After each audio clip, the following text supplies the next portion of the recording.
Hello, everyone. Welcome to Dice on Ice.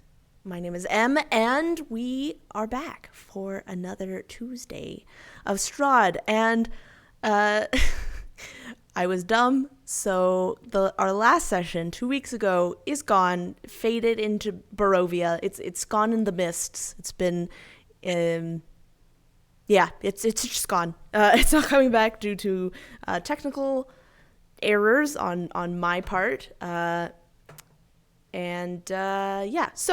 hopefully that will be mitigated this time. I am recording and I have the VOD set up, so we should be good. But last session, you are all on your way to find the vampire Elwyn, who you have had a couple of run-ins with and have always thought him to be someone who had your best interests at heart, who helped you out, but it seems as though that may not be true. And so you're going to find him, to confront him, to try and find Jean's heart, and to just ask him some questions, like why. And what happened, a brief recap of what happened in the last session is you're all on your way, and Corla sees a young girl, yes, who is who's all alone. And also, thank you, Big Bearded Nerd, who's raiding with a party of 9. Welcome to Barovia. We really, really appreciate it. And so, Corla, you went and followed her. She said she has your dog. And after waking everyone else up, she turns out that she wasn't lying about the dog. Lancelot, you were reunited with him. And unfortunately, you also ran. Fortunately, this girl was not who she said she was. And turns out she was the other pack leader of the lycanthropes, who the one who you helped, Corla, warned you about. Except this werewolf, she offered you into her clan for ending a long, long time, many-year war between the two werewolf clans. Finally ended when Eli, Esmeralda, and Fell unwittingly killed the other leader. And so they offered you a chance to your tribe for the low, low price of your firstborn. Which, what a deal. But so you delightfully respectfully refused. She said okay, and that was it for now. And as you were walking, you saw the golden wolf before you, who led you up these windy steps, and walked into the doors in this large castle that's on a side of cliff on top of this mountain. What would you all like to do? You're at the top of the steps. You face in, the door has been opened, and Elwyn has walked inside.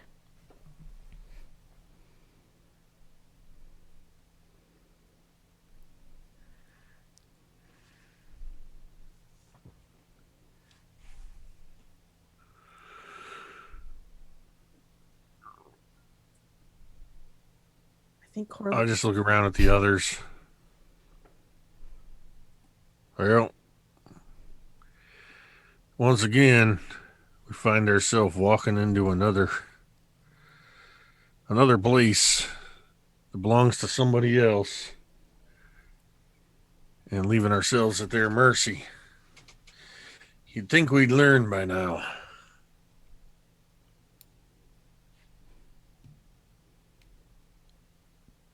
You would think so.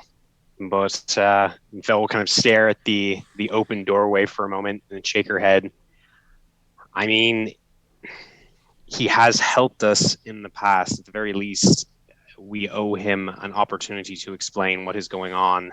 If he was involved in whatever terrible tragedy befell Van Richten's child, and if he does in fact have, she'll look over to Jean, your heart. So I say we talk to him and see what happens. Attacking him isn't going to do anything because then we will probably never find wherever he stashed Jean's heart, assuming he has it. It would behoove us to be a bit more cautious, I suppose. We could also ask him about his connection to you, Corla, if you want. I mean, you can be the judge of that, I suppose.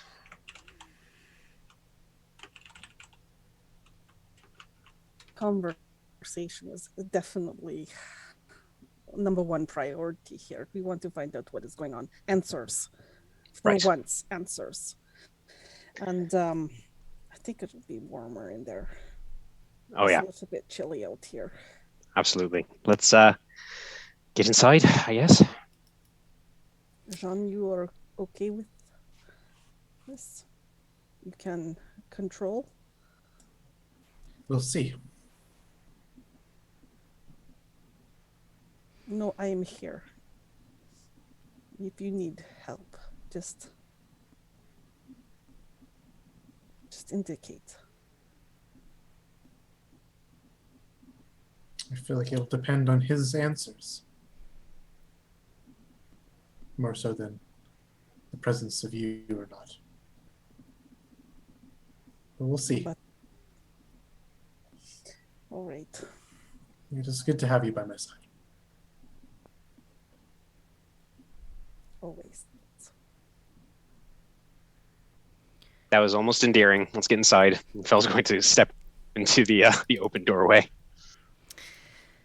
As you step in, you are not, you do not find much comfort within the walls of this castle. It is very dilapidated. There is wind that howls and whistles through the cracks in the stone. You find that there is no light save for a ring of candles in the center of this large room. You see that the tapestries on either side of you have been torn apart. They lay dirty. You think they might have been red at one point, but now there's this gross brown as they lightly flutter in the breeze. All you can smell is the stale air that drives through these walls. And in the middle of this ring of lit candles sits Elwyn, the golden elf. Cross-legged, he sits in meditation, his eyes closed. As you walk in, he doesn't give any indication that he has heard you.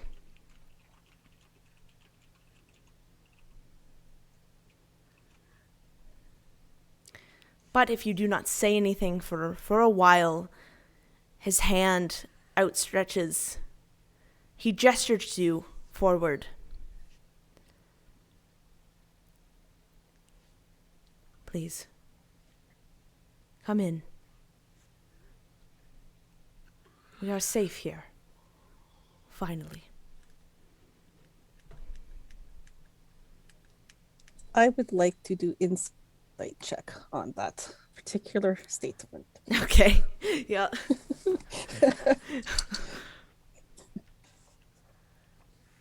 Oh, that will be a 16. He is very confident in what he said.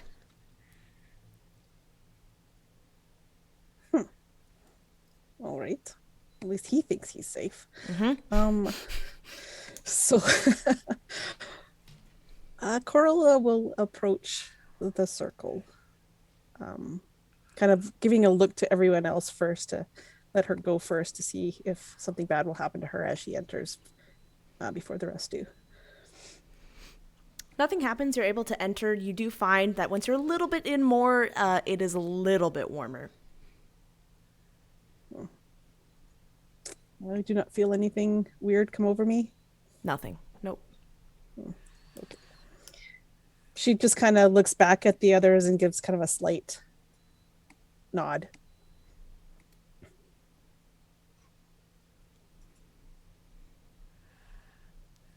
Yeah, seeing that Corla is fine, Fel will take a few cautious steps forward, probably starting to hew a little closer to Eli as she looks around, but she does not say anything, clearly content to let the others that have, I guess, more direct business with Elwyn take the lead on this.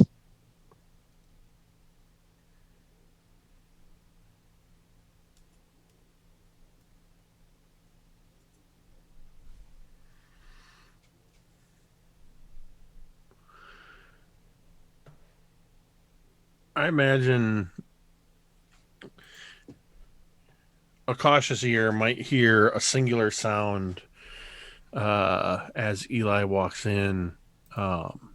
It's pretty quiet, but it's just that real light sound of a snap being undone or a button or whatever on the leather that holds righteous indignation in the holster.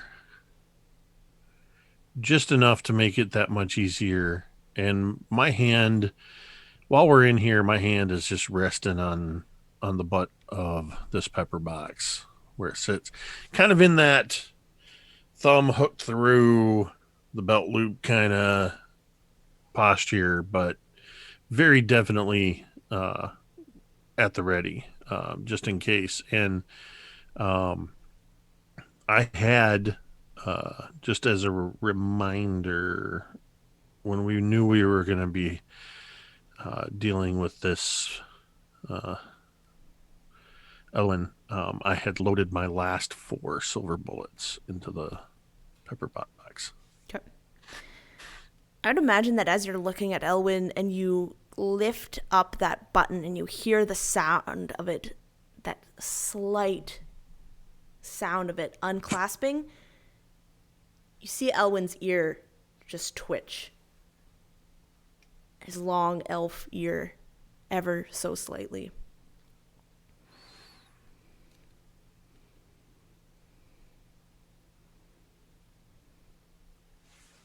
But his eyes remain closed. His hand that was outstretched returns back to his lap.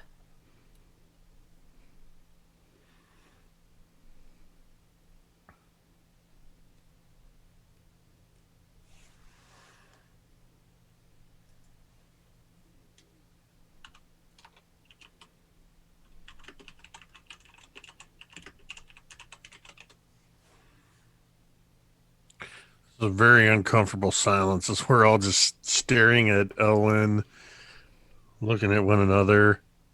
I imagine at some point when the silence goes on just a little too long, Fel just kind of like steps forward and like elbows Corla a little bit and then steps back. Corla just probably gives you a glare. Just talk to him. And then she kind of steps back a little further. So I think Corla, with that awkwardness that's happening amongst us, we know where none of us are talking, Fel's like giving her this little, nudge and stuff. Corla is going to maybe walk a little closer and sit down such that she will be between Jean and Elwyn. Okay. So you're going to sit down? Is that what you said? Well, he's sitting, right? He's sitting on the floor. Yeah, he's sitting on the floor. Yeah. So I will join him in seat. Okay, are you going to sit on the other side of the circle of candles or within the circle of candles? I thought we were within. No, so there is about 5 or 6 feet radius of space in between Elwyn and these candles. Okay, yes, I had assumed actually that he meant Jester to come to him, so I thought I was going inside the candle circle. Okay, so I want to do that first before the others do, in case something nasty happens. And as Corla starts to step into the circle, I want to just put my hand on your arm. I'll just stop you for a moment. Hold on a second. Oh, what is it? I would like to. I had switched out when we last long rested. Switched out my sanctuary spell for detect evil and good. Um, which seems like a silly spell to have in Barovia. But in particular, the reason I want to cast it right now, and it's just an action, vocal and somatic.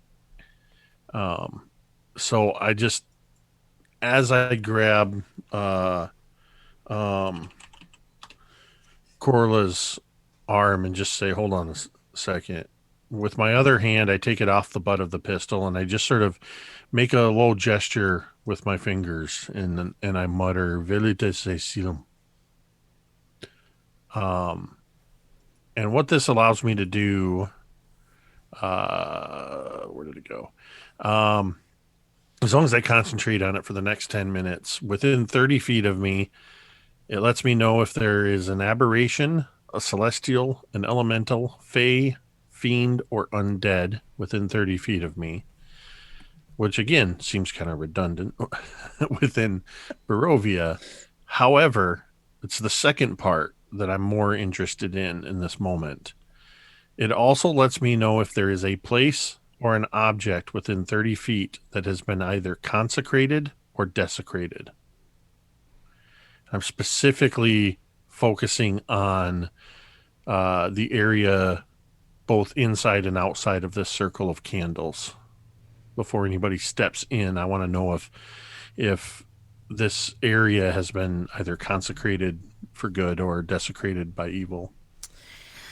So, okay. Well, obviously, you see that Elwyn is an undead, but I think you already knew that. Yeah, no surprise there. Yeah. What? No. So, um, so interestingly, I'm gonna say this. You can see that there is desecration outside of this circle of candles. It's thick, but you kind of feel that. You feel an overwhelming sense of that. However, inside the circle, it's not consecrated, but it's different. There's a different energy that you can't quite pinpoint.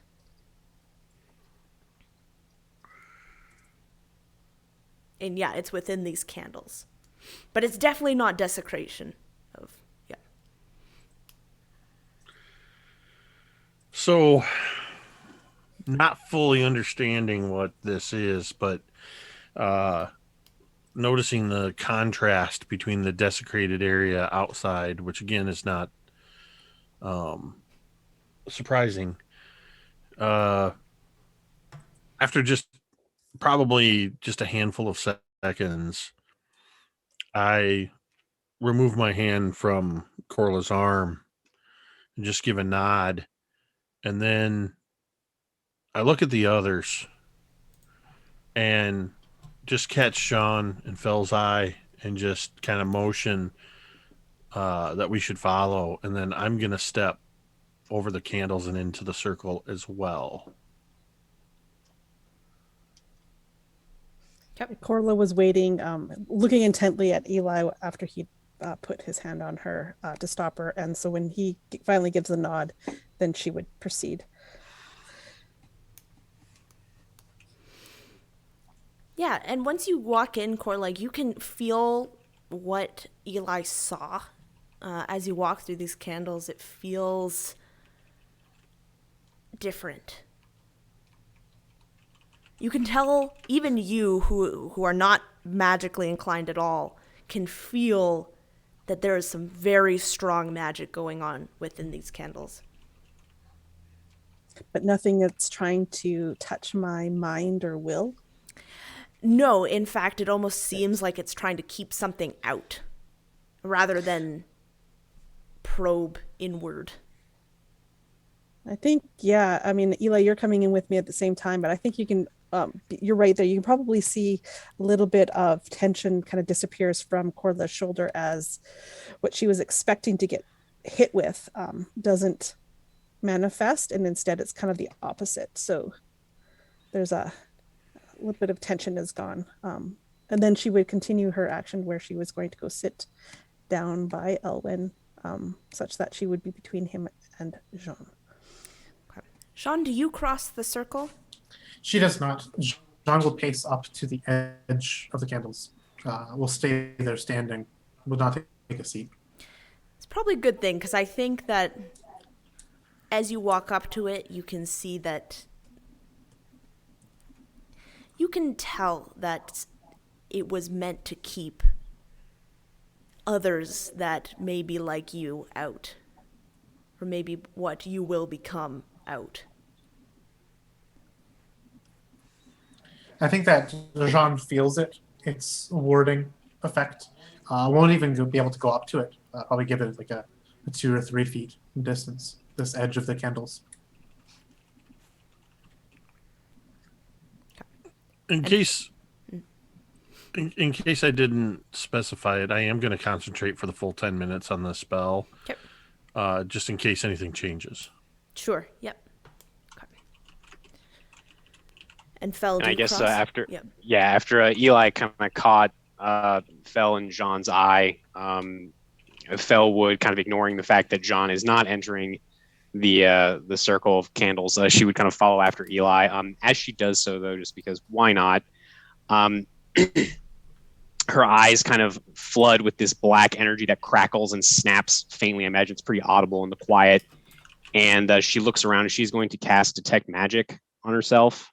So she's trying to get, I guess, a general idea of what kind of magic it is that is permeating this circle, this strange feeling that she senses as she crosses over that threshold. It would just be the school of magic, if there is any. Yeah. Mm-hmm. Just give me a second. It's all good. Detect magic. Yeah. Any magic within 30 feet. I feel your pain. Every time somebody casts Detect Magic and wants to know the school, I'm like, damn it. Can I just say yes? There is magic. Can I just say yes? There's magic. It's weird magic. Okay. Yeah. Let me just look.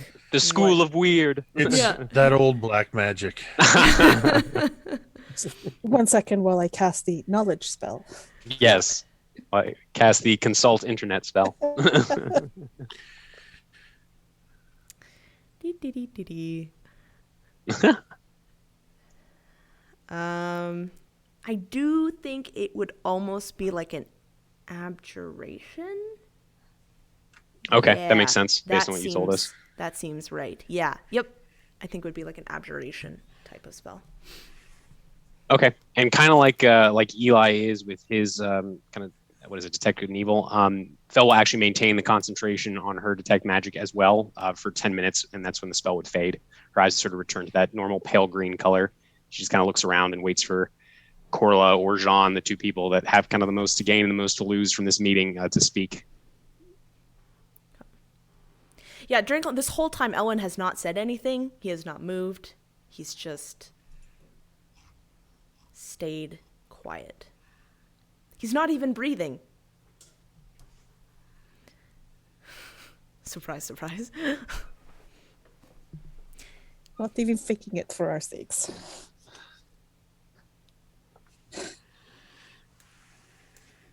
I think Corla would just kind of let it go on until it's like extremely awkward. This is not her forte.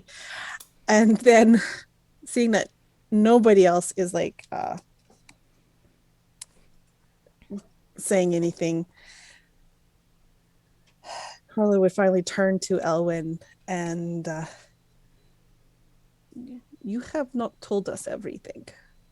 You have kept things from us. I have kept many things Important from you. things. Why? Yes. I could not tell you everything until we were safe. And I could not guarantee that until now.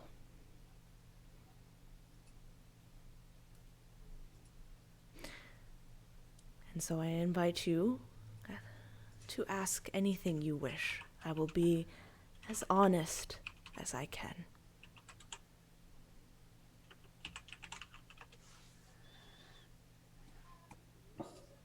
Corley would look to Fel at this point and to Eli.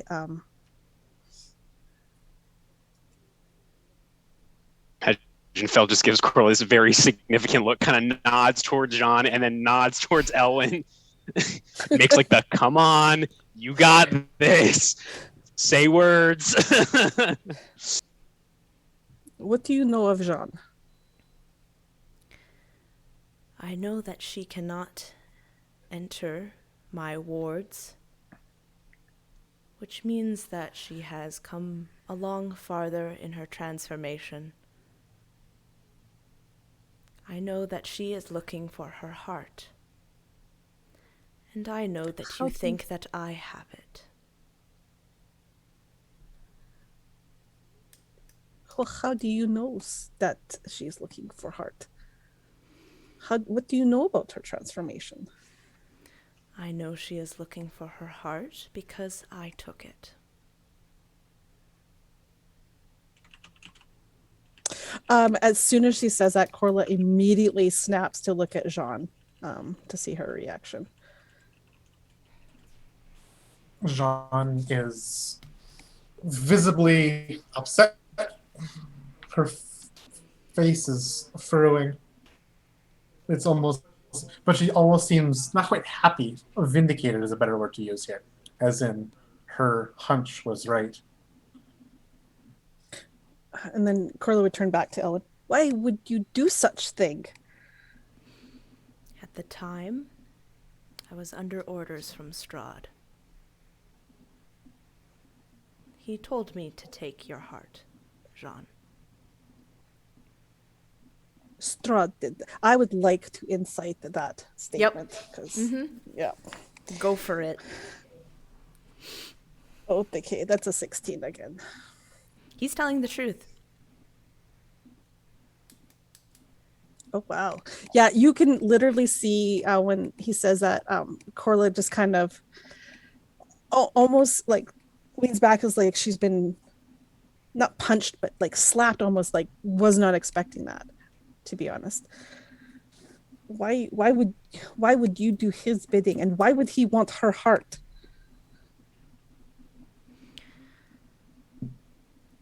He said he saw potential in her to be a leader.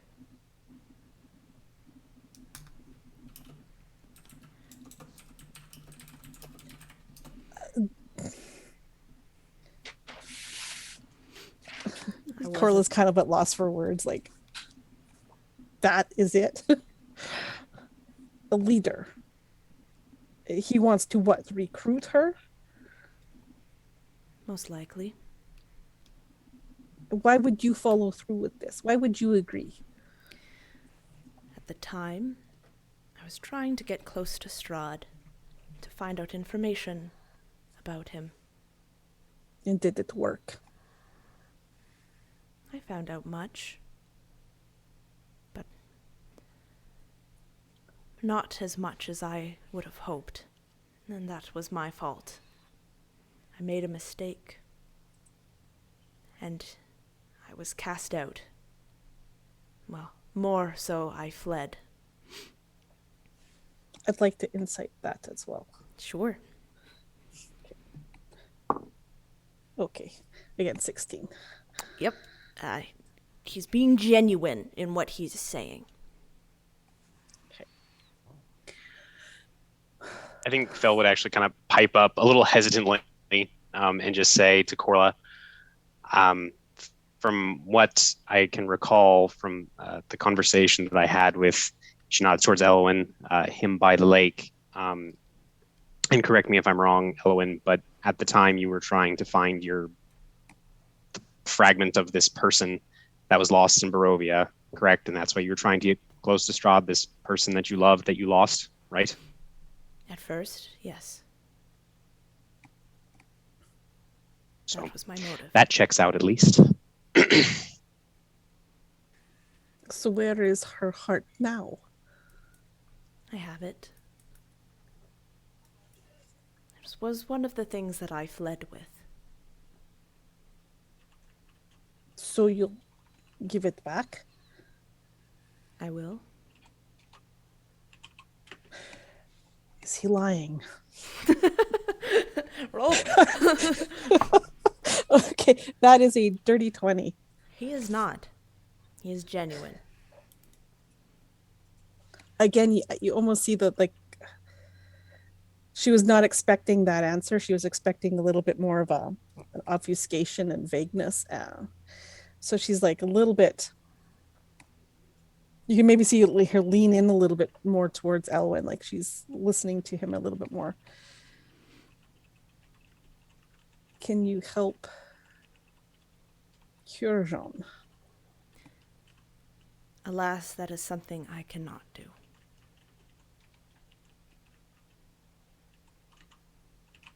And you will willingly give up heart? He Just reaches half. behind him, you see, and he brings out a box. A very familiar looking box. A box with all sorts of magic and these runes. But they look different. Upon closer inspection, you see that first vision of, oh my goodness, it's this box. But upon closer look, you see that a lot of these arcane symbols have been scratched off. And Elwyn will give it to you, Corla. You may give this I to will her. reach out and take it. It is her heart. Thank you.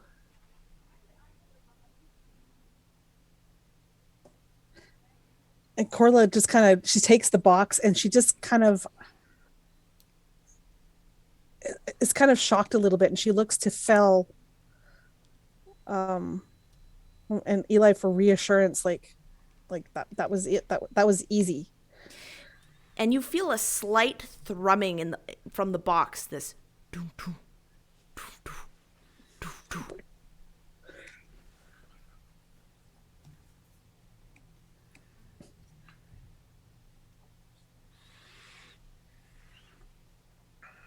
I'm trying to remember what Van Richten said we needed to do once we had the heart. I don't think he really told us. He just said we couldn't cure Jean unless we had correct the heart. without it. Yeah. About a wooden stake, I'm sure. Stop. I might have a couple of those left somewhere in my rucksack. It's actually a wooden box. I think Corla's got this box and she's just looking at Jean, kind of with that dazed, shocked.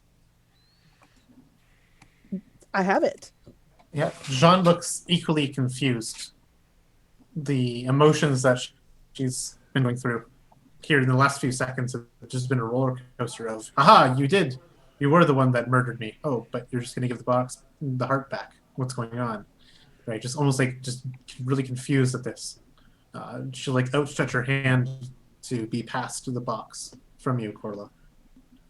She wants to check it herself. Corla will stand. She's not opening the box at this point. Corla will stand and she will, giving one last look to Elwyn,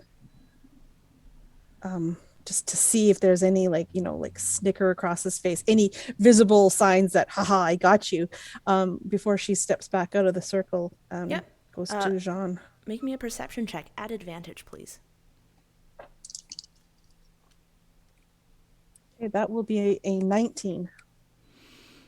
No emotion crosses his face. His eyes have remained closed this entire time. Oh, wow. Okay. Yeah. So Corla will pass the box to Jean. Jean holds this box in her hands after being passed it by Corla. She's not quite ready to see what this is yet. You can tell there's hesitation. And she holds it in her hands, staring at it. So this is it then. She says to Elwyn. my heart. It is. Why me?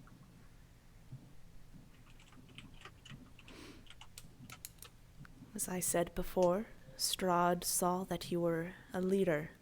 You had commanded armies before. And he believed that you would do so again. So then why didn't it work? Why am I here, standing at this place, holding my heart once more? How did I get here? I suspect that he did not account for these three to intervene so quickly. I imagine he was waiting for the transformation to run its course before he contacted you. The townspeople surely would have run you out. You would have been alone, no one to turn to, and he would have been that guiding hand that would have taken you in, kept you warm, whispered secrets of power into your ear. That is only my guess.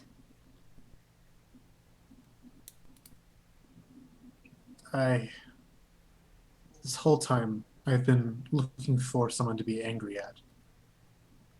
Because anger is the only thing that I feel is even me anymore. With my heart gone, I lose track of who I am. I lose a sense of who I was. And so I filled that void with anger. At least I tried to. The anger pushed back the tidal waves of sorrow and lethargy.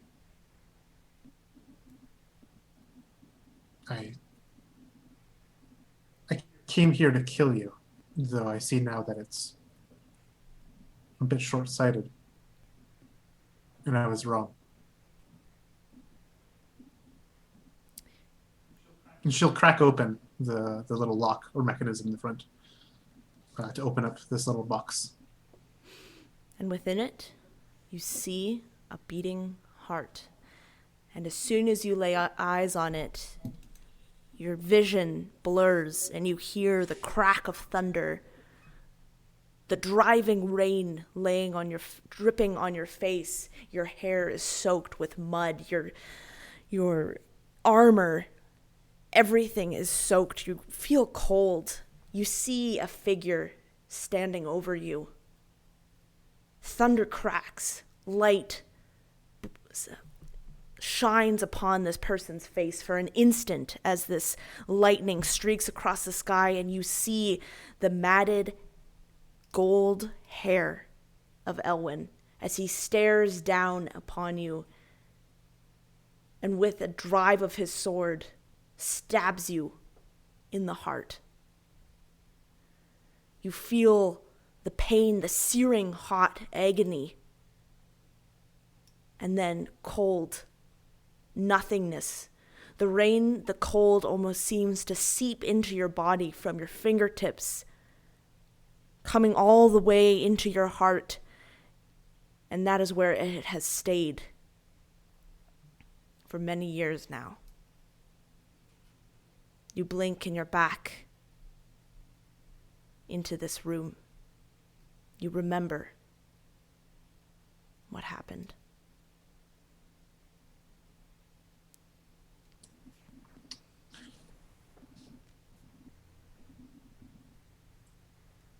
Will I become that monster that Strahd wants me to be?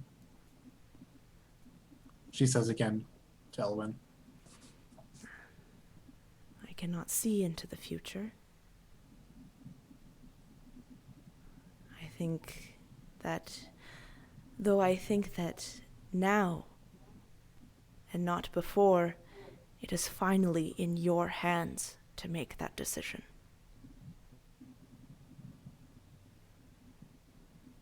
You have a say now, Jean.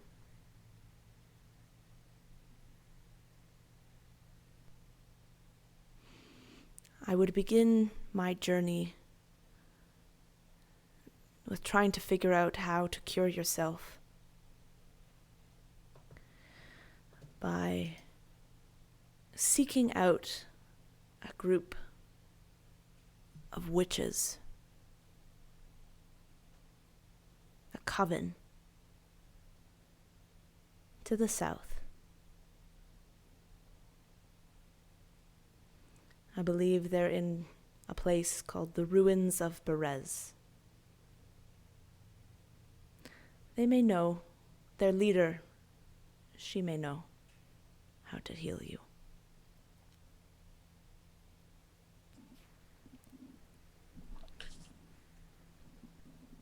Thank you.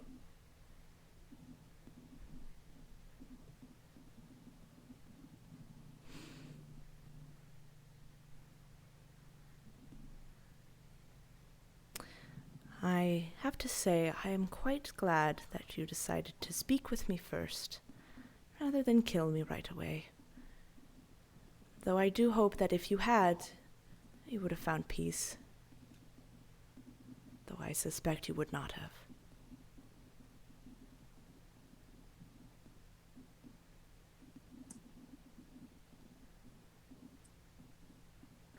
One other thing. Corla would be looking back at this point. Like, she's kind of got one hand on Jean, kind of keeping her calm, potentially, or just even rooting her to this spot in time.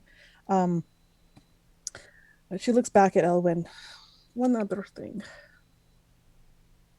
Von Richten. His son. Why?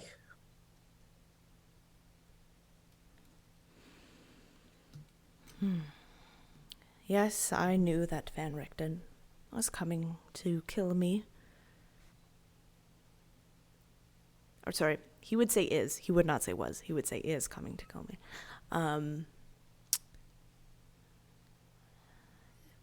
And it is for a reason that is no one's fault but my own and my nature. I did, in fact, kill his son. For greed. For hubris.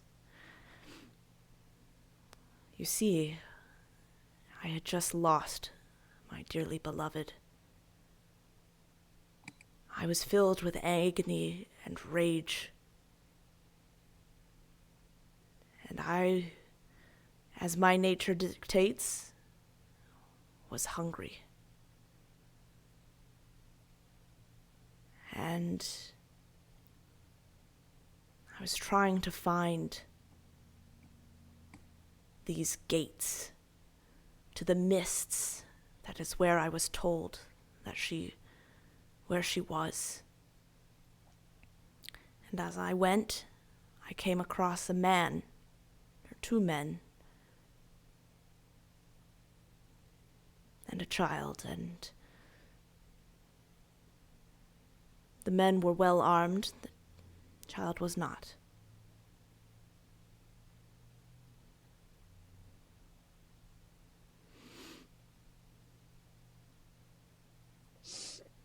So you just preyed upon young child? I am a vampire, Corla. I'm not a good person. I've done many things that I'm greatly ashamed of.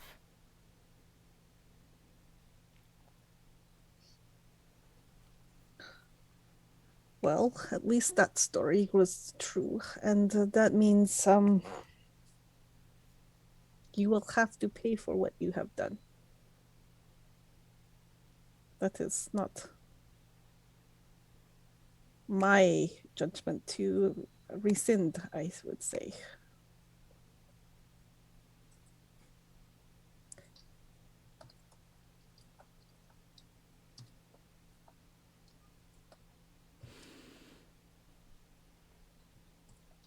He just stays silent.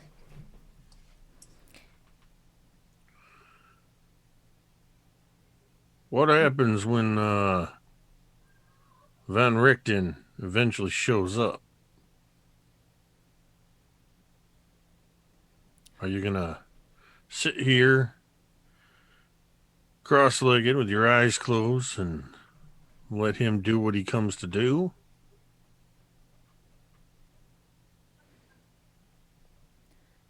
I assume not. I assume there is some sort of beastly nature that will protest any amount of will that I would have otherwise. There will be probably a struggle, but I am very weak. I have no doubt in my mind that that these walls are the last that I will see.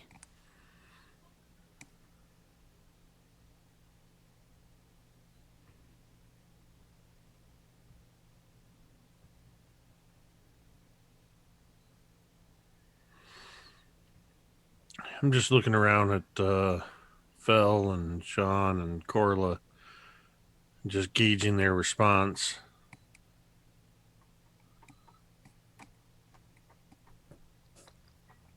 Yeah, I think Fel looks even more pale than usual as she's listening to this conversation progress. I think she just looks shocked and confused, trying to parse all of this information. But she does notice you kind of looking at her, and she just kind of shakes her head ever so slightly. And actually, if you don't mind, Em, could she try and make an insight check with her terrible insight to see if she believes that Elwyn is telling the truth about the fact that he's basically just going to not accept his fate? Like he said, he'll put up a struggle, but that he's basically waiting, that he will not see anything other than these four walls before Van Richten comes. Yeah, go ahead. Even though Van Richten's dead. That is a 16.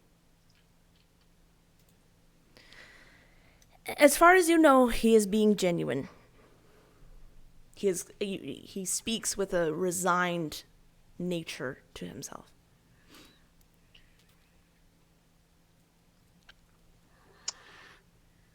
And if you don't mind my asking, so it's your shame, your guilt that is prompting you to do this? I mean, it sounds like you do have some things to be ashamed for, obviously, but that is what is keeping you here. That is what, as you said, will keep you here looking at these four walls until your death comes upon you. Is that true? Unfortunately, it is not my shame nor my guilt that keeps me here. It is my weakness and my grief. Grief that I will not, in my state, and I suspect ever will be able to regain that strength or recover that grief.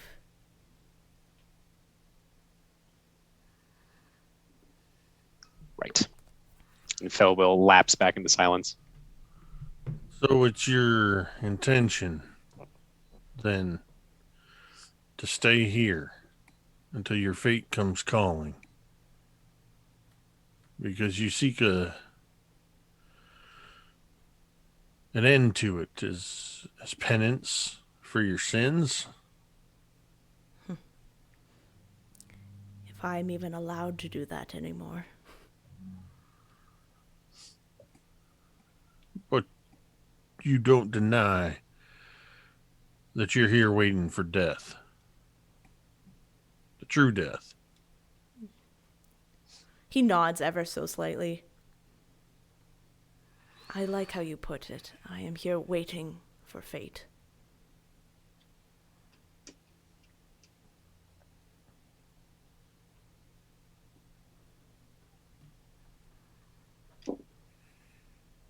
Again, I look at Fel in particular.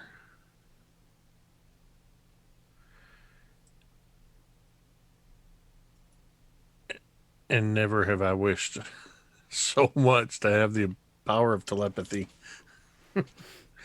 As I'm just looking at Fel, and very pointedly, my hand still rests on righteous indignation. And there's maybe just a single tap of the finger on the holster. We know Von Richten's not coming. I know Von Richten's not coming.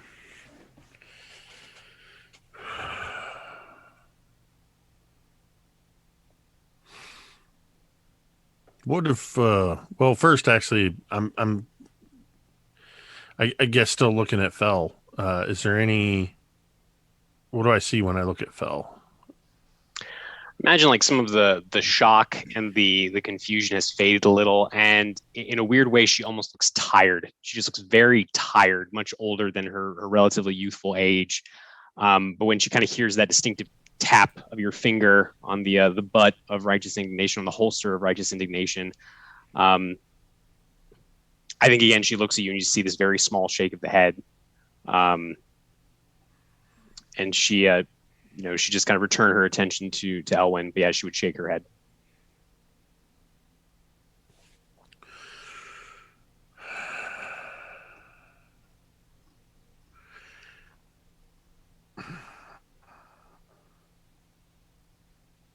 Eli is wrestling with something here. Hold on, I'm looking at some of my personality traits real quick. As you're kind of wrestling, Elwyn is just going to. He just says, "Before my fate does come, I wish to tell you all that I've learned while I was with Strahd. That would be great. You would like." Oh, there's something.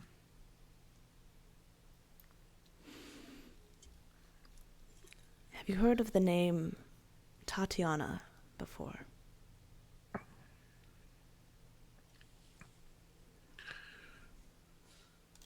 Yes, we have. Yes. He only wants auditory responses. Well, his eyes are closed. He can't really. He's a vampire, Em.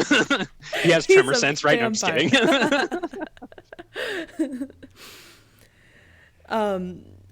So he stops and he pauses for a moment. Many, many years ago, Tatiana was once the ruler of this land, the queen. Before it was called Barovia, before it was called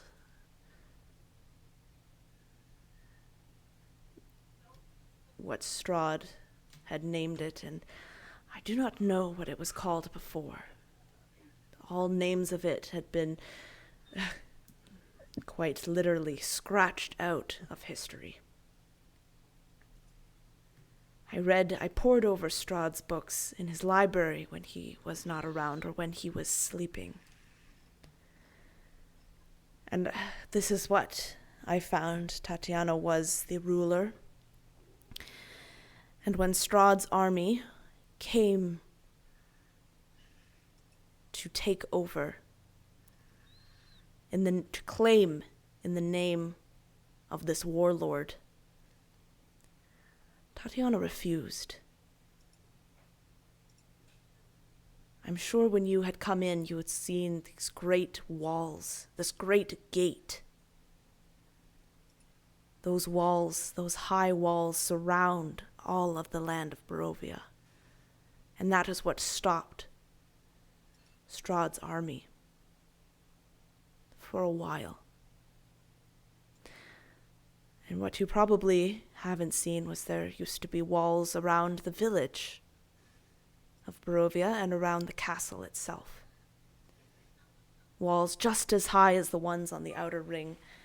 And so when Strahd's army broke through the first walls, came to the second, another insurmountable feat. And so he had forced them back from their land, back from their crops. And so if Strahd could not get in, he would starve them. And for months, all Strahd did was wait, hoping Tatiana would give up, would secede her place on the throne to surrender. She did not. She would not. She learned that Strahd had a brother, Sergei. She came up with a plan that if...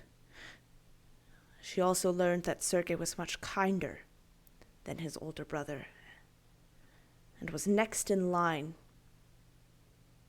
if Strahd happened to die. And so she disguised herself as a priestess, as a mentor to Sergei, to get his ear, to get him on her side, to get Strahd, and at the same time there was a plot to murder Strahd, to kill him. However, what Tatiana did not, what she underestimated, was Sergei's continued love of his brother. Even though he was a tyrant, it was almost as if Sergei did not see. He believed the best in everyone. He believed that Strahd could be saved. And so, without telling Tatiana, Sergei invited Strahd over. From this long war campaign, Strahd felt he could take the time off and went to see Sergei. And who does Strahd see at Sergei's side but Tatiana? Rage flows through Strahd. And right then and there, he tries to kill Tatiana. However, the plot to kill Strahd had not been made with assassins or blades, but with magic. Very dark magic. Tatiana had been communing with this dark energy for some time, trying to convince it to kill Strahd and his most loyal lieutenants. She was there. So as Strahd killed her, the final obstacle of the land that he would conquer, she cursed him. If a land that he wanted so bad, he could have it. And he could have it for eternity. That is the story of how that darkness came to this land. That is how Strahd came to be a prisoner here.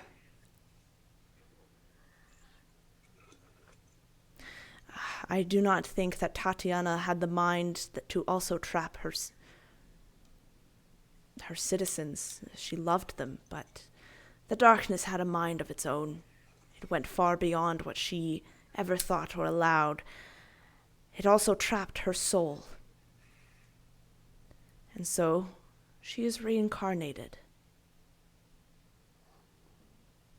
She was reincarnated as others before. And she is reincarnated as a woman named Irina. The soul of Tatiana is within Irina. And, furthermore, there was one reincarnation of Tatiana that almost escaped. I'm not sure how, the books do not say, but she managed to have a part of her soul slip in to your world, to my former world, and that is how I met my beloved. I came to learn that she was the shard of Tatiana that escaped. That was her soul. So she became very sick, and she talked of darkness, and she spoke of a world that full of mists and evil. And I suspect that when she died, through some twisted game that the darkness has, so I assume the darkness still has some power in our world, you were reincarnated. And he finally opens his eyes, and he looks at you, Corla. And you can see his eyes are filled with tears, bright, pearlescent water that streams down his face. You are the reincarnation. So a part of Tatiana is within you as well.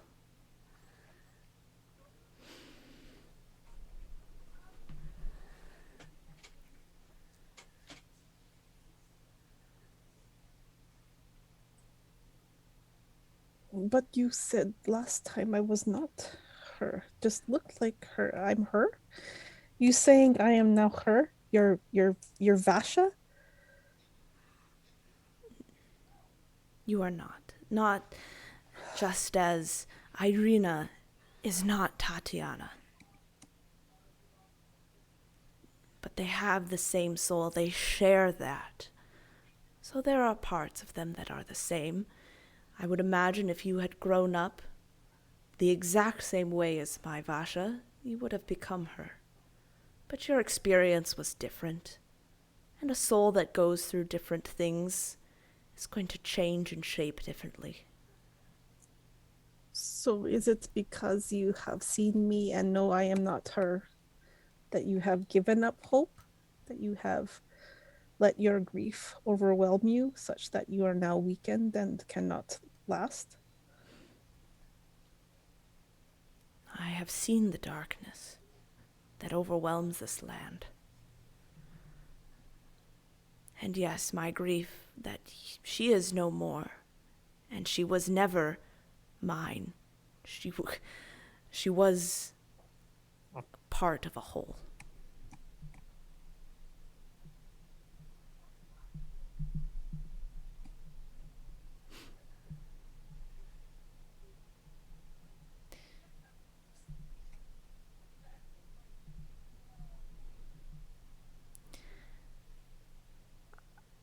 I have heard Strahd refer to Irina, Tatiana, as the key.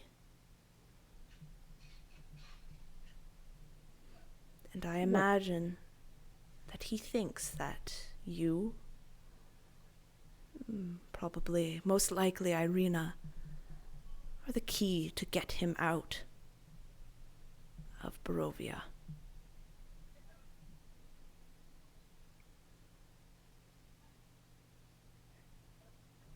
So he intends to capture Irina, make her his,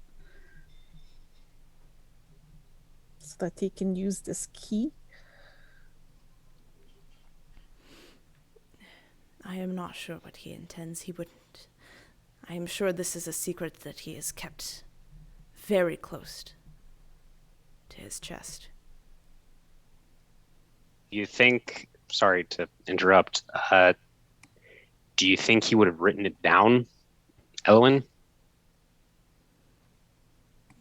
In like a journal, let's say? And Fella's actually, for the first time since this campaign started, basically, she's going to pull out Strahd's journal that has this large ruby set in the front. It looks like it's locked. She just kind of holds it up in her hands. Do you think he would have written it down in here? Elwyn's eyes widen as he sees that you have that a little for a moment. If there were spell components, Surely he would have written down the spells.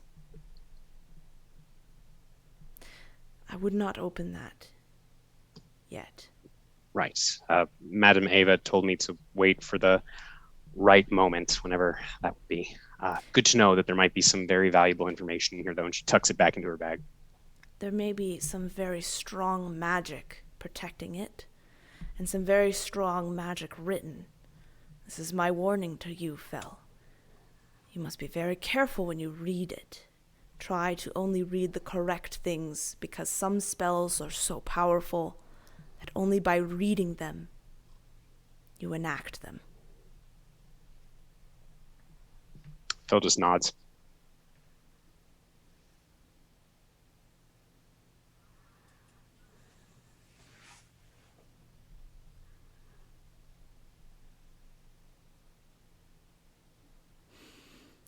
And so Strahd wants to get out.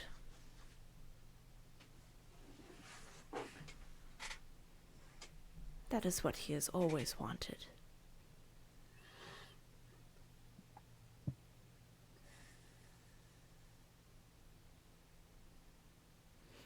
But now you at least know what he needs. There was a third thing. A lock. I am not sure what that is referring to, however.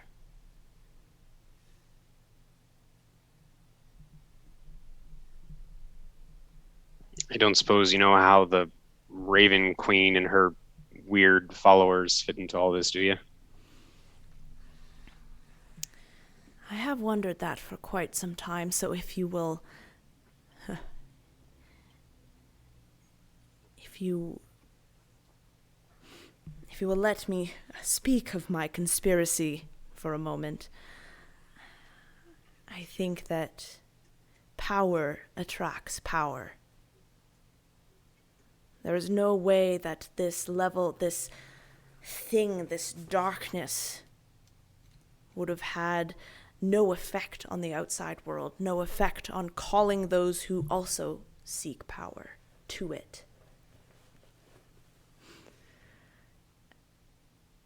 And so I believe the Raven Queen seeks memories, correct?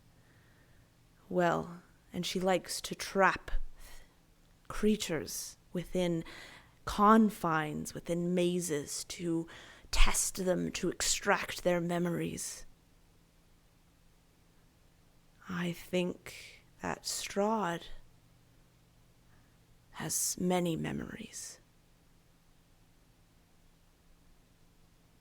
And most likely this darkness, this power, has an infinitely more memories.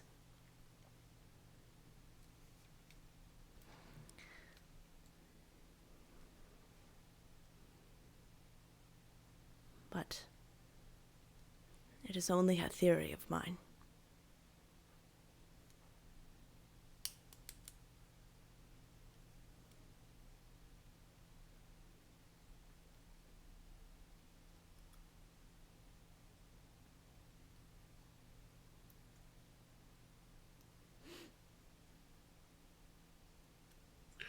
At any point during this monologue, has there been any reaction from Sergei and the Sun Sword? It sounds like a 70s band. No, Sergei has been quite silent, though with your attunement, you are very sure that he is listening. Okay.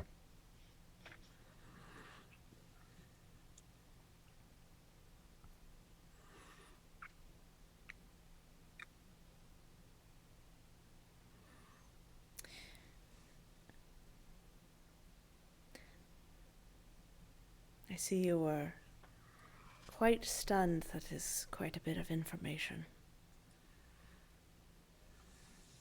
Just a bit. Yeah.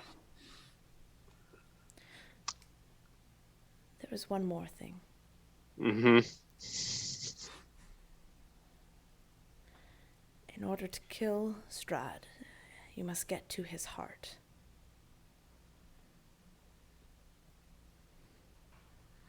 He keeps it in his castle. So do not be fooled if you manage to destroy the body, that he is dead.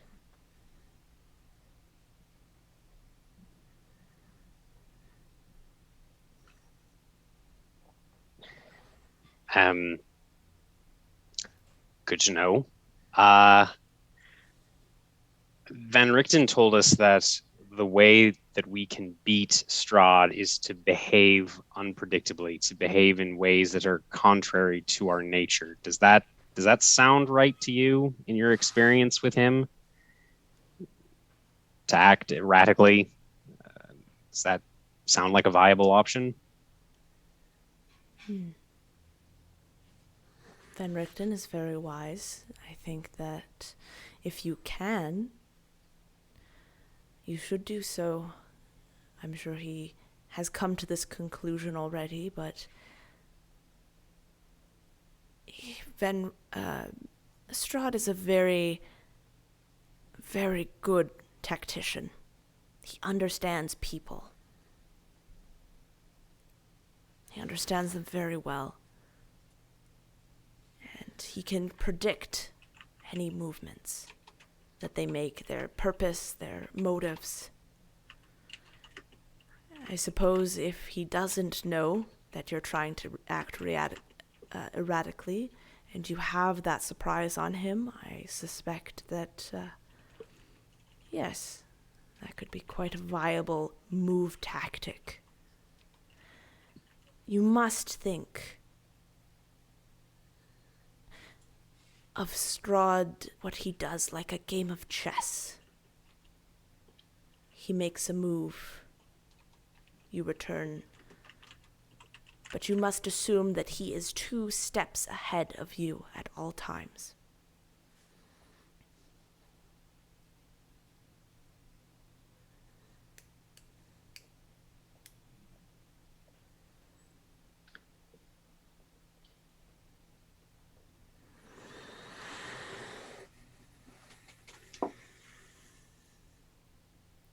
Belle actually looks over to you for a moment, Eli. Her eyes kind of meeting yours, and then she takes a breath and she looks at Elwyn and she says, I know you said that your grief and your weakness keeps you here, to wait for death, as Eli put it. Is there anything that we could do to get you to change your mind about that? Because we have a habit of killing most of the monsters that we run into, and if we are playing this like a game of chess, not to be crude about it, but you would be a very powerful piece on our side of the board if you would be willing to help us. I'm sure you have terms, conditions. At the very least, we could hear them. Doesn't mean we're necessarily going to agree to them, but we could really use help, because this is not getting any easier. If anything, this is getting harder with every passing not day that transpires in this land. So is that something you might consider? I might. Though you will have a target on your back. Van Richten is not someone to fool with. And he will surely come after you if he finds out that I'm your ally. Fell's going to look at the others for a moment, kind of quirk an eyebrow, asking the question without asking the question aloud.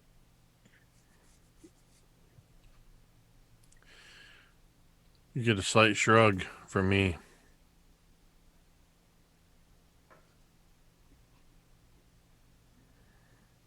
I am not afraid of Van Richten. His power does not scare me. Brave words, Corla.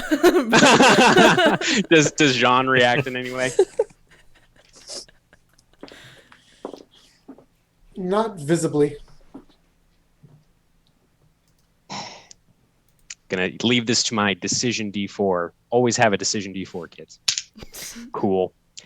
So Fel kind of looks at Eli, I imagine, again, as he just kind of shrugs, and she bites her lower lip, and then she looks to Elwyn and says, Van Richten is dead. You don't have to worry about him.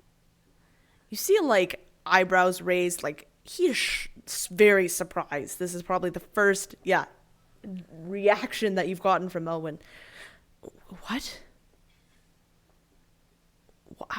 How? Why? I killed him. Before Strahd could get to him effectively. But Strahd still has his soul.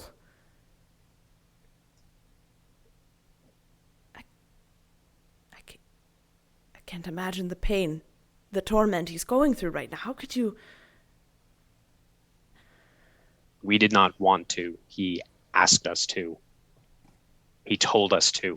This was part of his plan, act erratically. Nobody wanted him to die. Except for Strahd.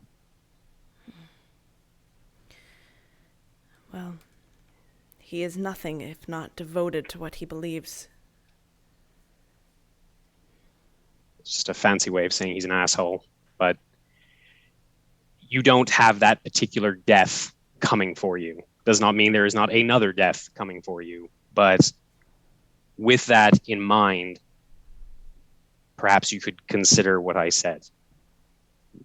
Because as I said as well, we need help.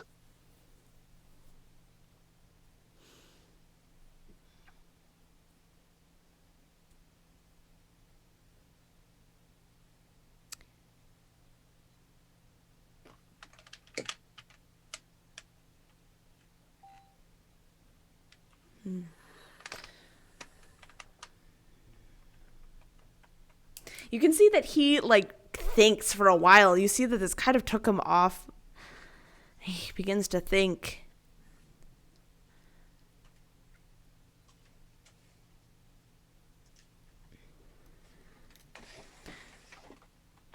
I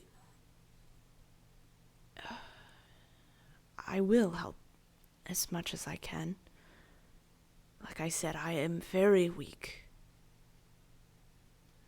From Strahd, he keeps me this way. Alive, but weak. Not sure why, but I will help you.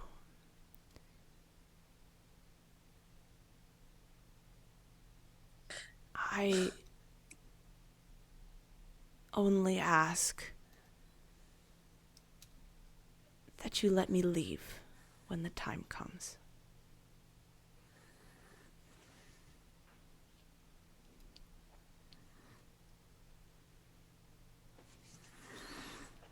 Fel will look to the other three.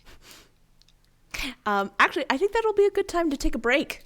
Drink some water. You can make we can and then we'll come back and we'll make a decision. So thanks everyone for watching. We'll take about a 10-minute break and we'll see you in a bit.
All right, we're back.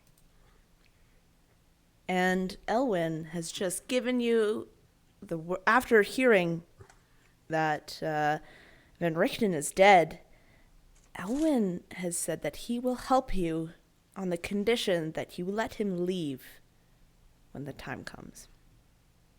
Okay, so before we agree or anything, Corla checking insight on how strong his oath is to us.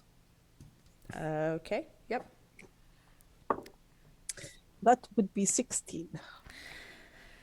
So you can tell that he is honest, like he in his oath, but I feel like you see a very similar amount of unsureness that perhaps you feel. And you're not sure why that is, but there's just a hair of hesitation, but not lying in what he's saying. Yeah, so not trust.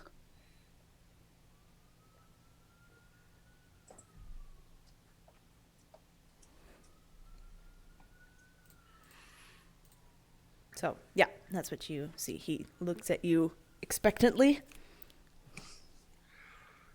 Why do you not trust us? Well, I see that Eli's gun is still not buttoned.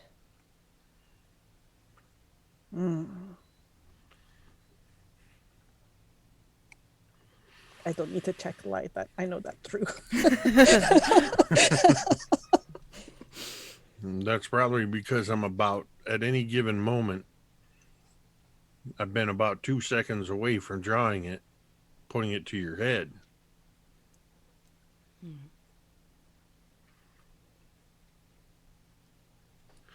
I'm still not convinced. Of what? You were ready. A half an hour ago, you were ready to sit here and wait for Von Richten to come and deal you the justice you so deserve. Now that you know he's gone, you're suddenly willing to stick around a little bit longer and help us and let you go. You've given us a lot of information. You've told us things that we didn't know. There ain't no denying that. But there's also no denying the horrible things you've done, the people you've killed, and what you did to Jean, who's literally holding her heart in a box because you put it there. And for all these reasons, and many more, you would be entirely justified in drawing that weapon right now.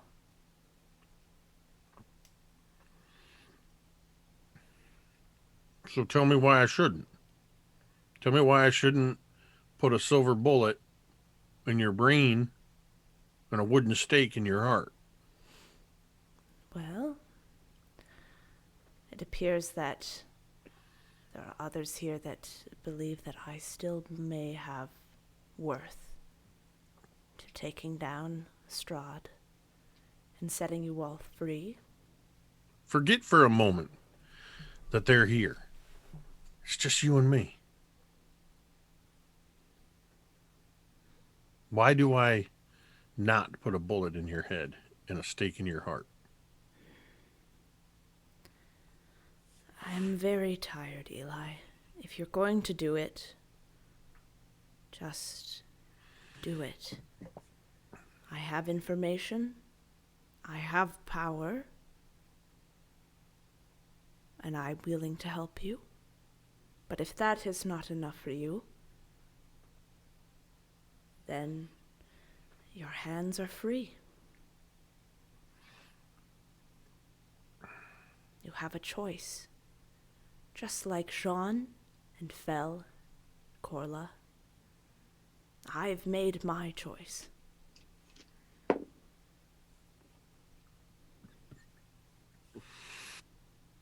I know how Corla feels, and I know how Fell feels.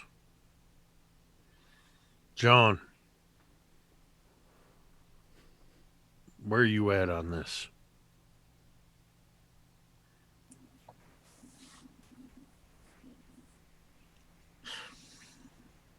She audibly sighs, holding this box, this heart box.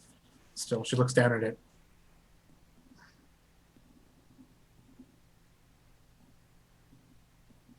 I'm unsure.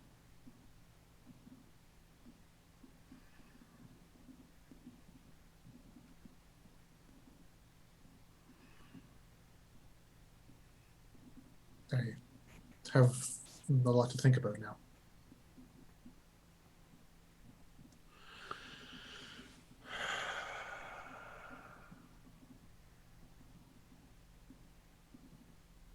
I look at Corla, look at Jean, look at Fell, and I look at Owen.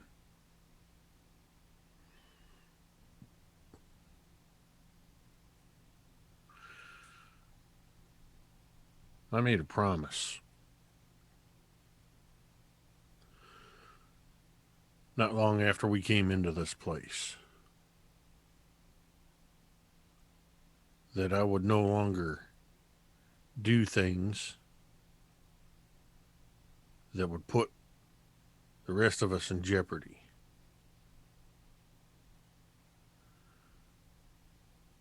And I look at Fell as I say that. You see my finger, my hand tightens on the grip of righteous indignation. There's a flick of my finger, and you hear a clicking sound. And I look at Elowen as I snap the holster closed and say, and that's the only thing that's saving you right now. I take my hand off of the buttstock of righteous indignation. I turn and I step out of the circle and go stand next to Sean.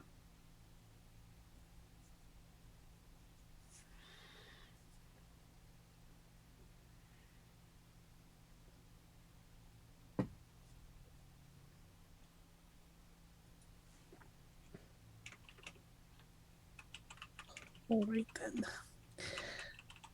Elwyn, you say Strahd is the one keeping you weak. How is he doing such things? After Strahd is a powerful warlord, and he also has powerful magics. I suspect he took something of mine when I was in the castle, and he is using it. Some sort of dark magic with it to drain my energy, and I can no longer enter his castle. So it is beyond my reach. Does he have your heart? No, he does Is not. he lying? You can roll. That is a 17. He is not lying. Okay. Can he hear through this tie he has with you? Not to my knowledge.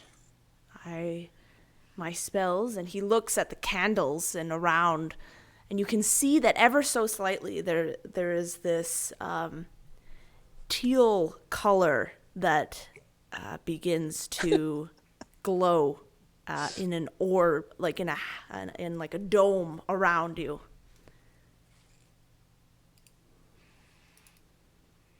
My magics have worked to keep him out. They would have detected something if he could still hear me, if he was tied in that way to me. A tether I can sense, but no more than that.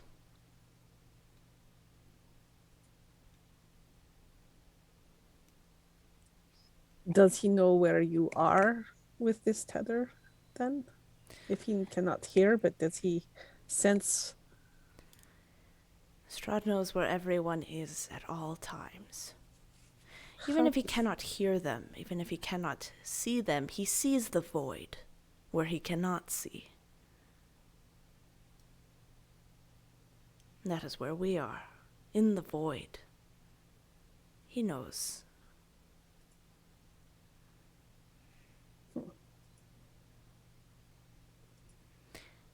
Though, who knows, those may be rumors that he has kept up himself. He is quite a egotistical man.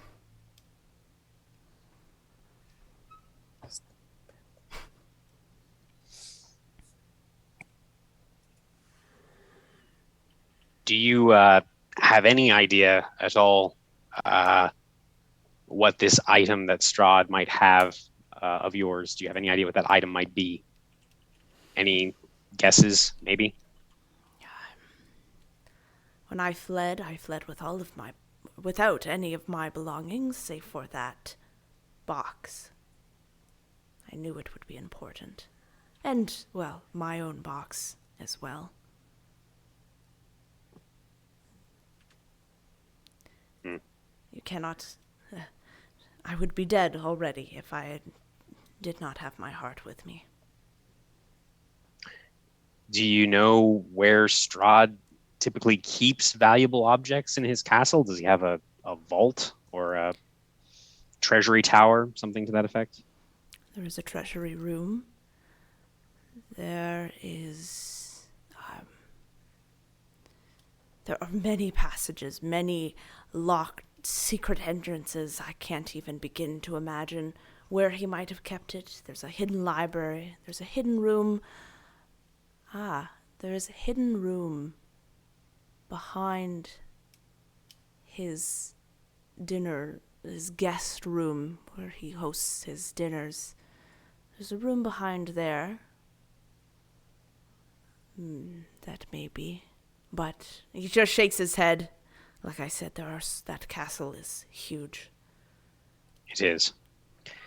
And there is a chance that we may be going back at some point. Though it sounds like we have a slightly more pressing concern, and the more immediate destination shall actually look to you, Corla.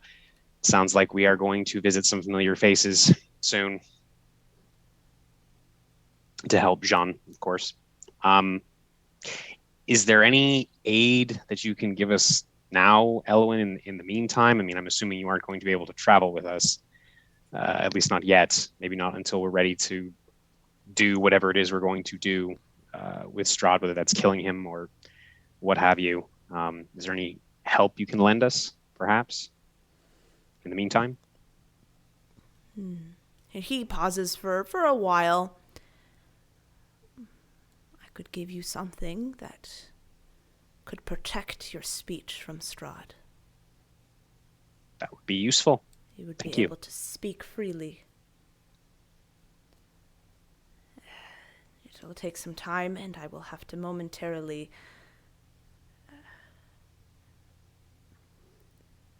dismiss this protection. When you say momentarily, you mean like just a few seconds, few moments? Minutes.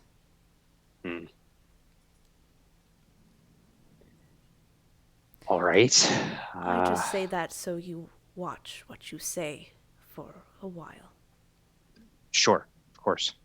And I suppose if it's not too much to ask, actually, can we see, like, what time of day is it outside right now, or have we basically been shut in? Oh no, you can see there's so many cracks in this. I would say it's about midday. Okay.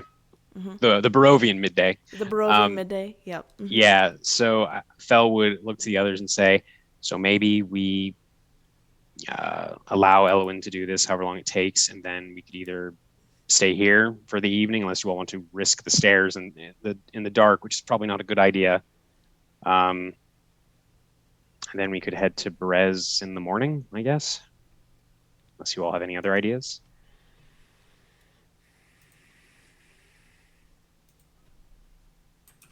All right, let's do that. So sorry, you're gonna stay the night here? Yeah, I mean, unless this this ritual, I want whatever to roll element it insight on the means. DM No. to detect a hidden tone in that. The But yeah, DM is unless immune. the DM is immune, unless That sounded a lot like, are you sure you want to do that? Are you sure you wanna do that? That's exactly what I was thinking. Are you I'm sure? just double checking. I'm just double checking. yeah, no, I mean, Bell was looking to the others like, you guys want to weigh in? Go for it, man. All right. I got a nat 20 on my DM insight. No, I'm just nodding in agreement with what Fell's suggesting. Well, how far away was the stairs?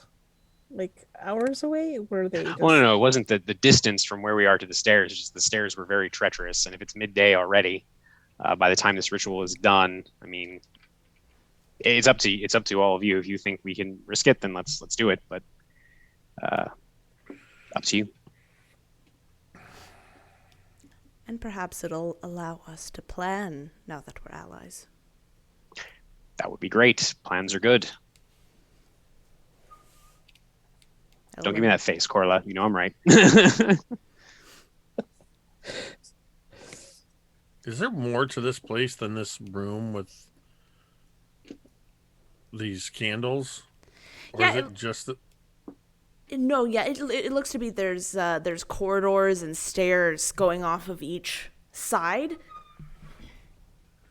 One side seems very drafty. You feel like the stairs maybe don't go all the way up. So our plan, as you said, it's like midday, so we're basically planning on being here for a good half a day or more.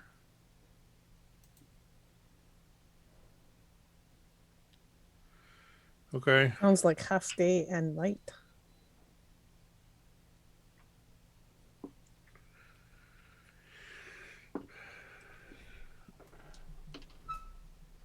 All right, I'm cool with that. I got some things I can work on.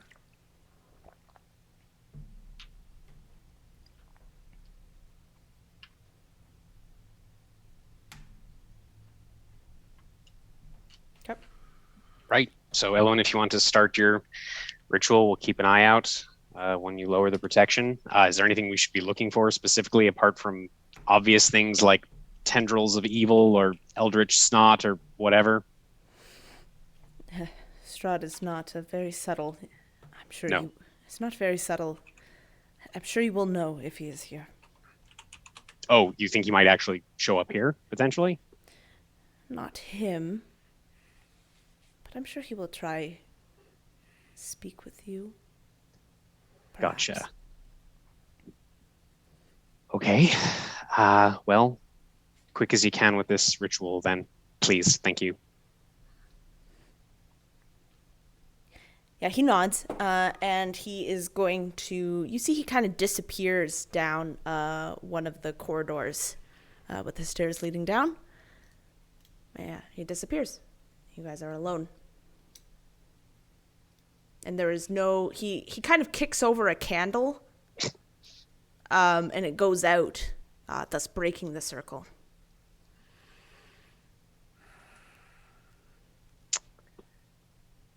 Well, there's that, I suppose.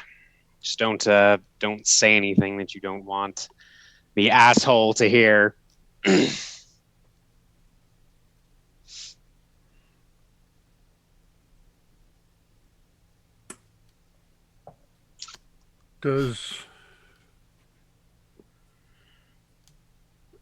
look sort of pointedly at Fell. Does anybody have any platinum pieces?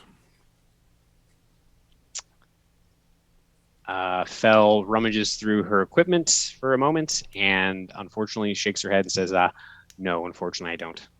Just gold and a silver. All right. Well, I'll work on something else then.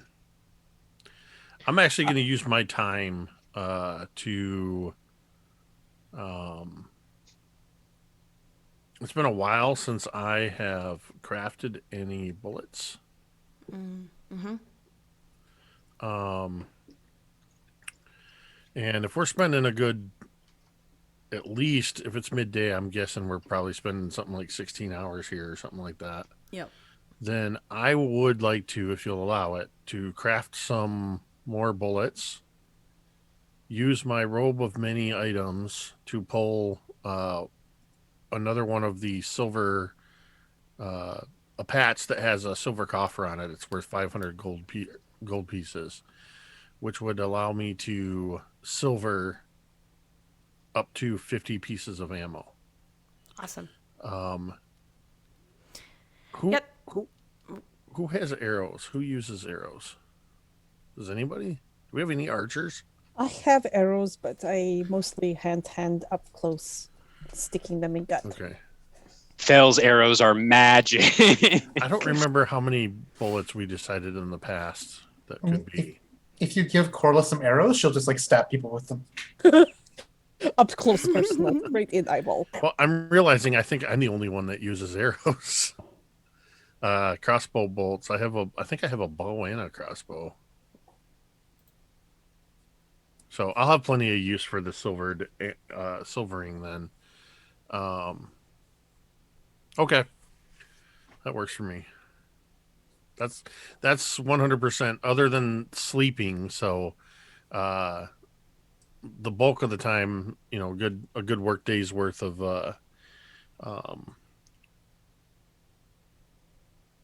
I can't think of the proper word for making bullets. So just making bullets, Okay. melting down some silver and.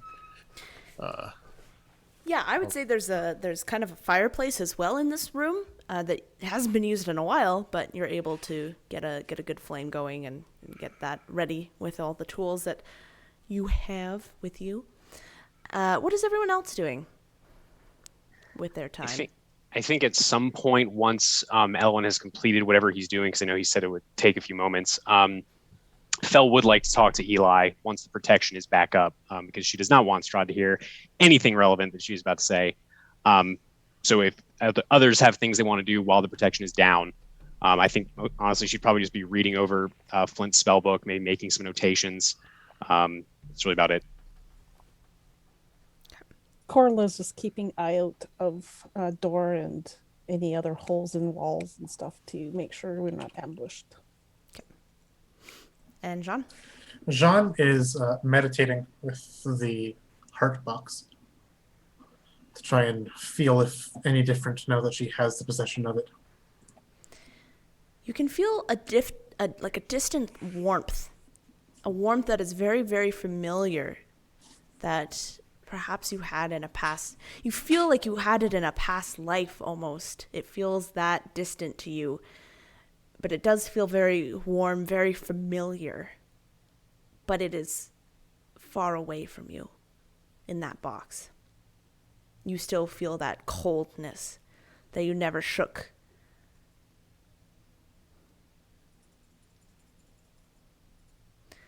So as you meditate, I imagine you guys are probably staying pretty quiet. A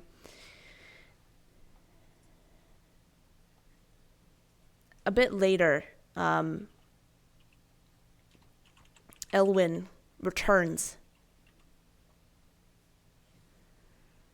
And he holds with him 4 pendants with a little clasp at the end, and he gives one to each of you. As long as you are wearing this, Strahd will not be able to hear you.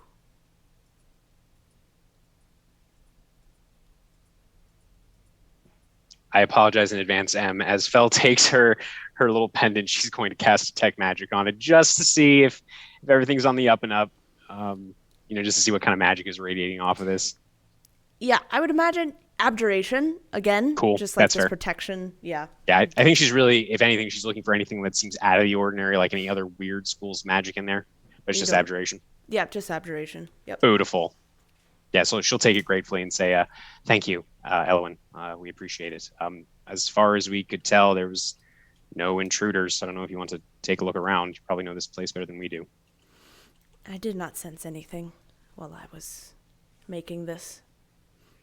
There is nothing here. It's just surprising.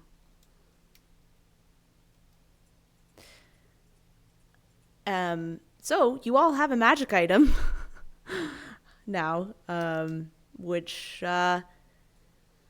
so it's a magic item that, doesn't let others, like, hear you speaking through magic or through, but anyone, not just Strahd, but, like, if anyone tries to, like, yeah, to listen in magically, they cannot. So, there you go. You said those were silver pendants They're not or silver. gold? Or They're gold? they're gold. Or, Yeah. okay. Yeah, not silver. Why not silver? No, just kidding. It has a real bad rap, you know, among the undead and the werewolves.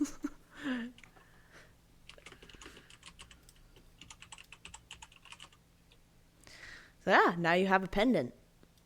That Fel has shown that it is very, very powerful magic item for abjuration. So yeah.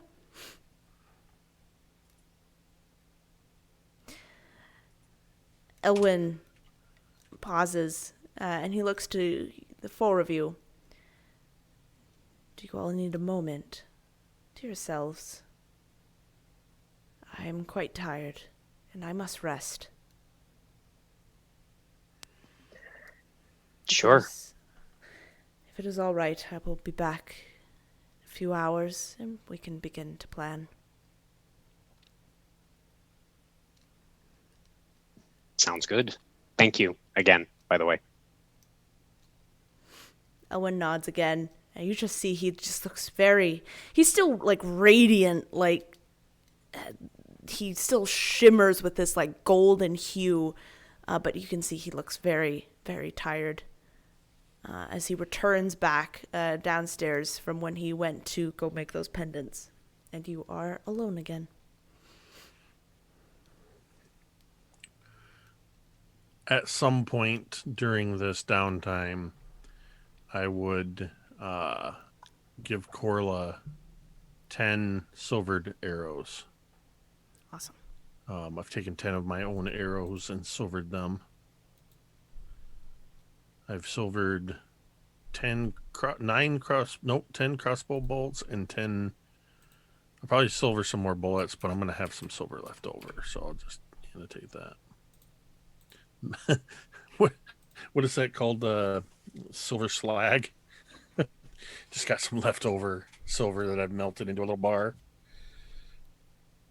I guess that could be worth something. I mean, it has a value.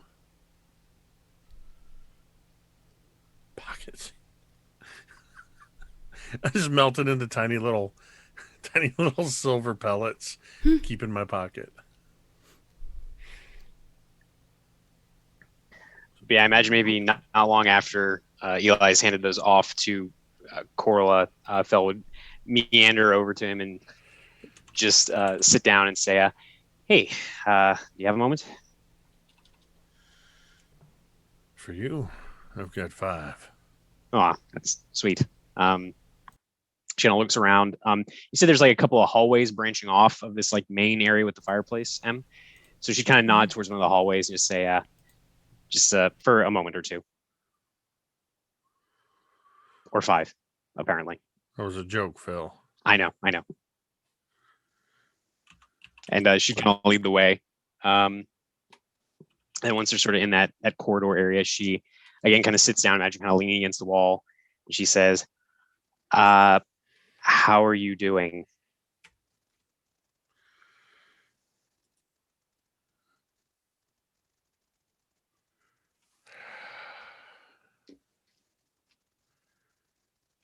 I'm doing all right. Really?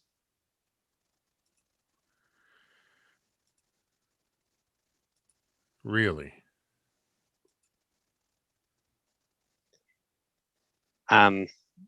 Okay.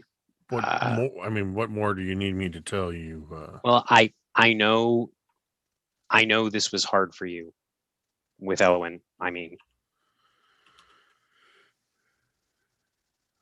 and I know you probably don't feel okay about this or great about this, but I just worry. That's all.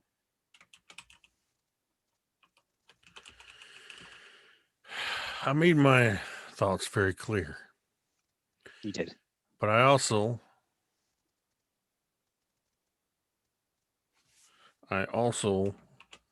recognize that I promised you that I wouldn't do anything that would directly get us into trouble, that would jeopardize any of the others of us. And you need to understand, just in case you don't, that I was a hair's breadth away from drawing that shooting iron and putting it to his head and pulling the trigger. It took a lot for me to not do that. I've spent a lot of time hunting monsters, both of the literal kind and the more metaphorical kind. And things have changed since I met all of you, since I met you. I found peace with some things, and I started to listen and hear Shantea once again. It's because of Shantea I can do some pretty incredible things now. But I spent a long time hunting down monsters. And it's a part of who I am, and it's shaped a big part of who I am. And well, if I'm honest, being around Esmeralda kind of reawakened that part. It's kind of like if you've ever, I don't know if you've ever been around soldiers. My family's guards, maybe. They're not really soldiers, I guess. Household guards. Soldiers that have served some time together. They've been through some stuff. They've seen some things, and well, they might leave behind the war. They might leave behind the fights and go their separate ways. But after a time, you put soldiers, even if they never fought together, you put soldiers in the same room, and it's like they're back there. They're able to talk about things that you and I wouldn't necessarily understand. They have their own language. They have their own way of talking. They have their own way of not talking, if that makes sense. There's a sort of understanding of the shared experiences between them. And I think I felt a little bit of that with Esmeralda. We kind of got caught up in it when we were dealing with those werewolves. And it kind of, I'm not saying that as a way of saying that it's something I need to apologize for. It kind of, if anything, made me realize and remember where we are and what we're doing here. I mean, yeah, we ultimately, at the end of the day, we're trying to get out of here. But also along the way, we're trying to help each other out. And we've gotten John one step closer to maybe getting back some semblance of the life of what she had once before. But we're all trying to get out of here, and so's Ellen. I'm going to go along with what everybody's decided, or rather, I think a lot of it was a lack of decision. True. This can be a very quiet group sometimes. It's annoying. Well, that indecision spoke volumes, though. It told me that we were not all of the same mind. That's why I stayed my hand. But I will continue to have an eye on Elwyn. Good. I think you should. She kind of shifts a little uncomfortably. I think you would probably notice when you mentioned the werewolf incident, as I am coining it, because it's just, the werewolf incident. She looks a little pale, and then she says, I agree. We have to be careful. We don't know. We know that he has done some terrible things. He admitted to us that he has done some terrible things. But let's be honest, Eli, I think we all have, to a greater or lesser extent. But I am, for what it is worth, I am proud of you for resisting the urge to just shoot the monster. And actually, the reason that I wanted to talk to you is, are we all right after the werewolf incident? Because I have to be honest, it's a little irritating. In fact, it's very irritating. But whenever it just feels odd. It feels a little off. Like I've had arguments with people before. Contrary to popular belief, I am quite capable of holding grudges when I deem it necessary. But after what happened, and I really don't want to talk about it anymore, but after it happened, this felt different. Like there was this little knot in my stomach, and I've actually been having a hard time sleeping. So I guess I just wanted to make sure that you and I were all right after all of that. And again, maybe it'll take time. That's fine if it takes time, but it worries me, is all.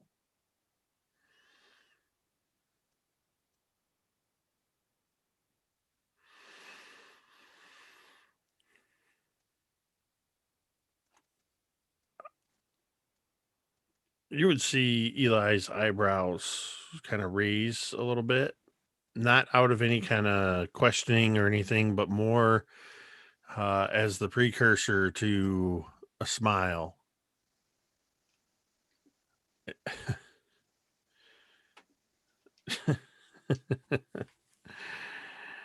I'm sorry. Nice. I don't mean to. Nice. I don't mean to laugh Mhm. at you. I'm not Right, laughing right. at you, Fel. Mhm. I'm not laughing at you. I knew I should have talked to Corla before I did this. It's all right for people to have arguments.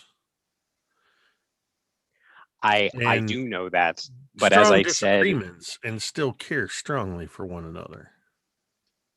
this felt different though. And it was odd because you are literally the only person from our original group of morons that first followed Stanimir through the mists.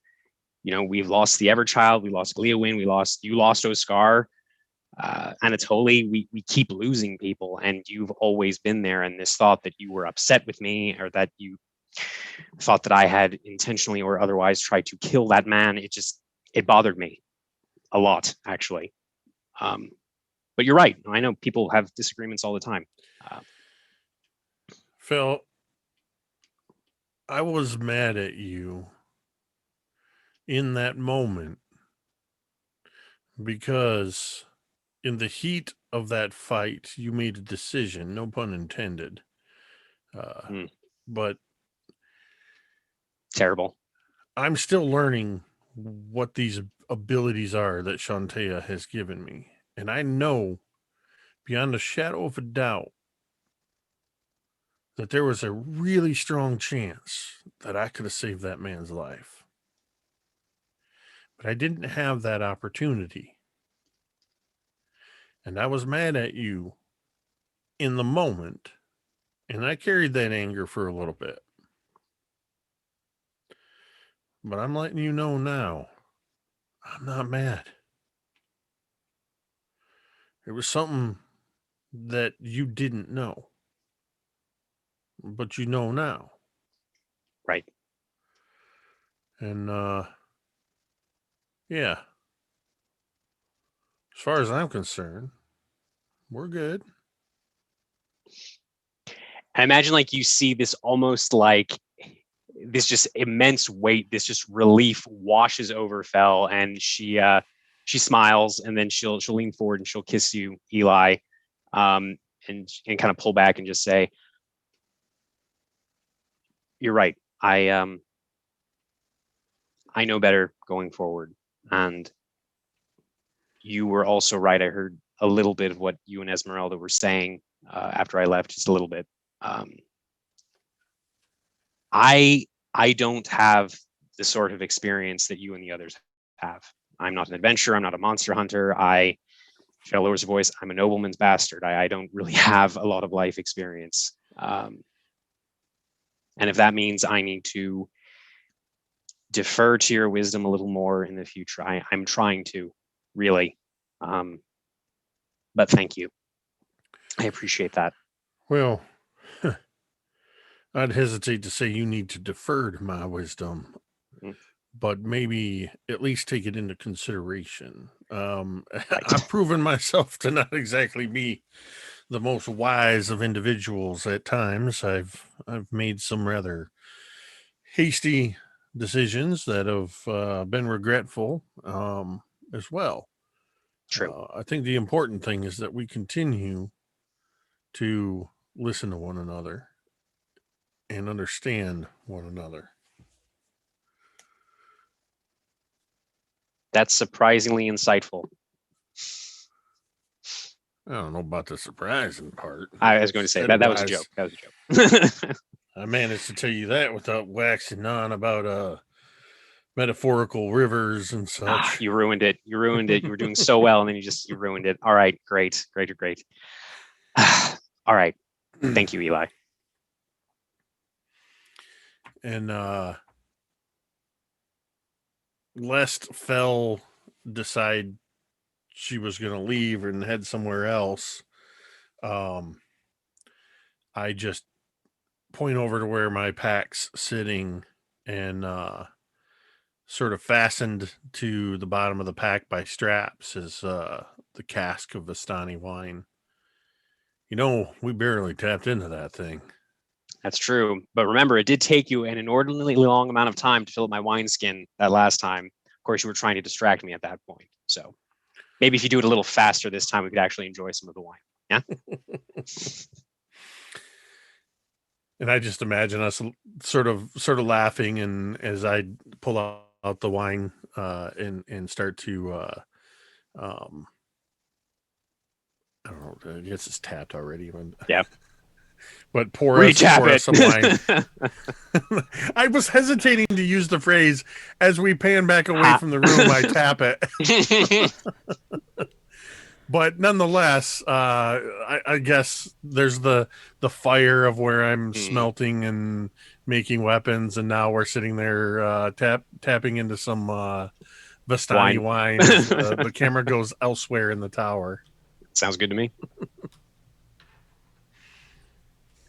So I think Corla has found Jean at some point, now that we've got the pendant, so we can talk like freely. And she would sit down beside Jean and just in that quiet camaraderie, just sit there for a bit until she feels that Jean is ready for a talk. Hi, Corla. How are you doing now? You have your heart back. I wasn't expecting it to be like this. For him to give it to me like this. How are you feeling about Elwyn? I don't know. He's a monster through and through, but is he a monster that we need? And your anger towards him? Now that you know it was him? It's strange. I think my anger is wrong. I think that my anger is something that is not me, but instead the thing that Strahd wants me to become. Hmm. You may be right. I remember this feeling. Not quite same as you, but this hatred, this drive that's pulling you. And then when you finally come and face to face with the one that you've thrown all your hatred against, and you find out the story is not what you had heard or that you knew, it makes one lost. It does. Though I think I was always lost. I think I was looking for something to feel. Because I've been like this for years now. Heartless. Without feeling. And I think that only anger made me feel like I was a person. Maybe Strahd made it that way. I think he used it. Yes. I know he used it for me. It was the only thing driving me for so long. But now, I don't know. His hold maybe will slip on you now that you can let anger go. Yeah. I do know that my anger, it was unfounded, it was invented. Not entirely unfounded. I wanted to be angry. I wanted him to be the villain here. But he wasn't. Because I have this now. Yes, you have it now. It's quite strange.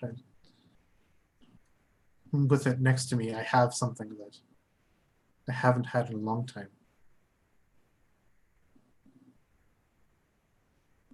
What is that?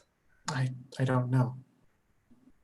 But it's something that I think that you feel, and perhaps even take for granted every day.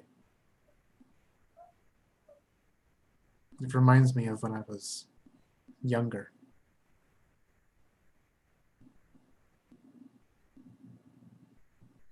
When you are full of life and hope. Perhaps in here, this box, is my vital essence.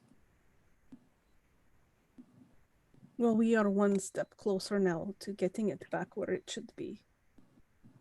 And what does that make me then? A husk? A shell? Broken, like all of us. You're just more so and more literal than us. These witches of Berez.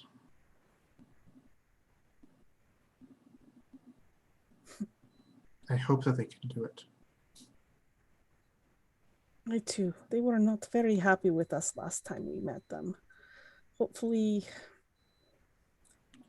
Oh, We'll have hopefully. to come to an understanding then. Yes. I think what I learned from talking with Eluin here, you have to be good at apologies. You have to be right. You have to be righteous with your apologies. That is not something I am good with.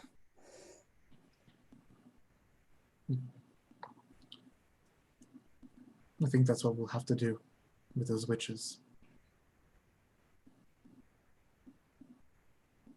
Just brand ourselves as being in the wrong against them.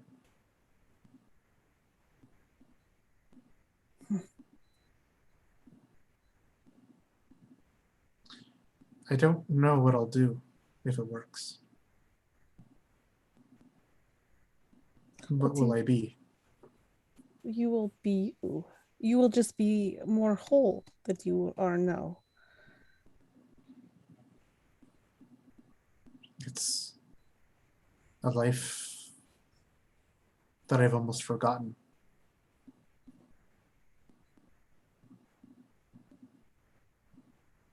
I have very few memories of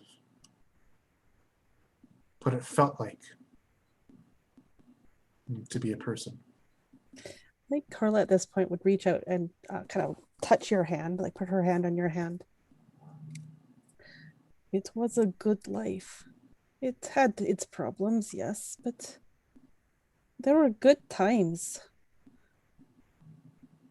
I remember the memories of it, but those feelings, those emotions, that spirit of it all is gone.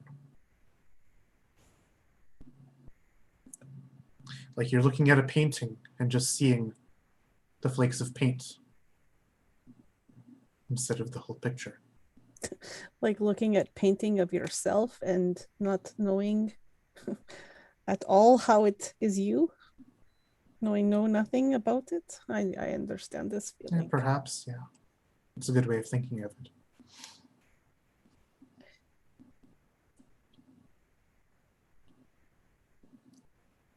Well, we do not know what is around next corner. We do not know if witches will help us, but we can only try, and hopefully it will work for us, and you will have that semblance of life back. And then, of course, the other side is what if it doesn't work? We will cross the bridge when it comes, if it does. No You'll- need to worry about that. You'll be keeping Van Richten's promise, I imagine.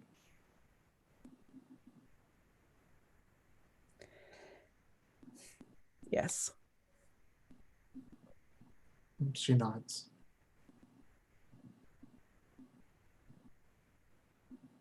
That's fair.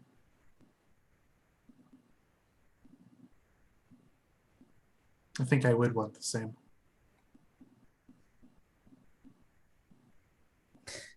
The Jean I knew would want the same.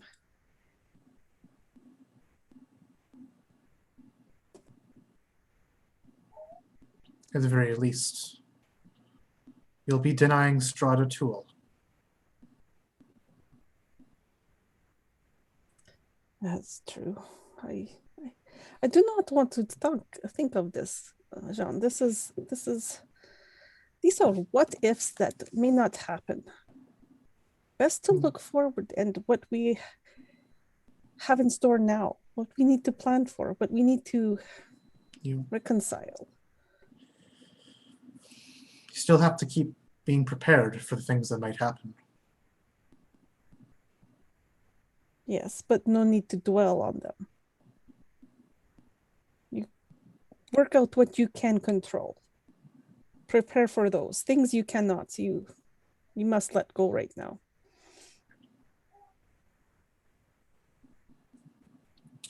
I think there's wisdom in the contrary, actually.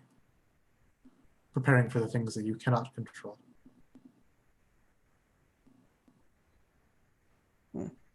And this is why you were always the strategist when we were doing our heists. Trick of the trade, I guess.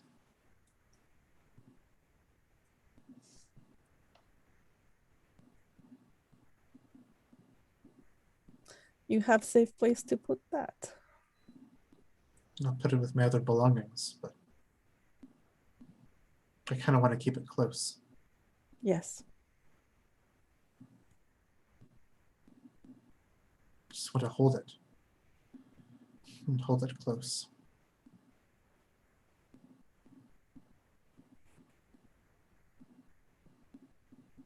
So, do we know how long it is to Perez? Like how long it will take us to get there?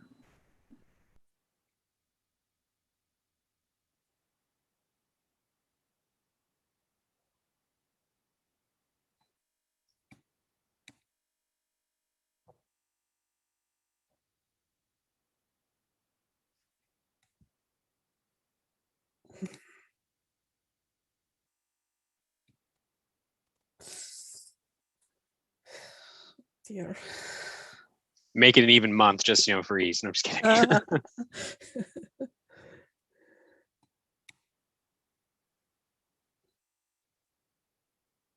It'll take about 2 weeks to get there. Back to Perez. Probably a little bit less because you can go a little bit more direct. Week and a half, yeah.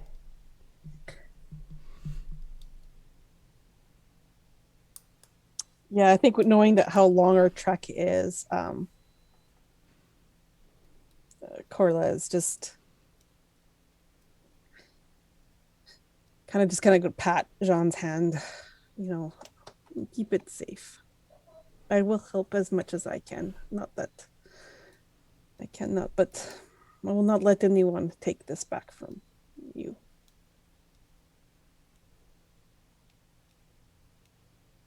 This will be my charge in the end. But I stand with you.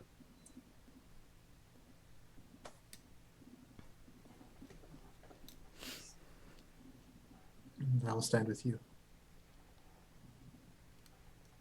I think with that, you get a little a smile from Corla before she looks down, puts her hands on her knees, kind of that slap. Oh, great. I will go check out things. Be careful around those two. I don't want you to barge in on something that you didn't wish to see. Oh. Corla was looking at you all concerned. Like, what do you know that I don't know?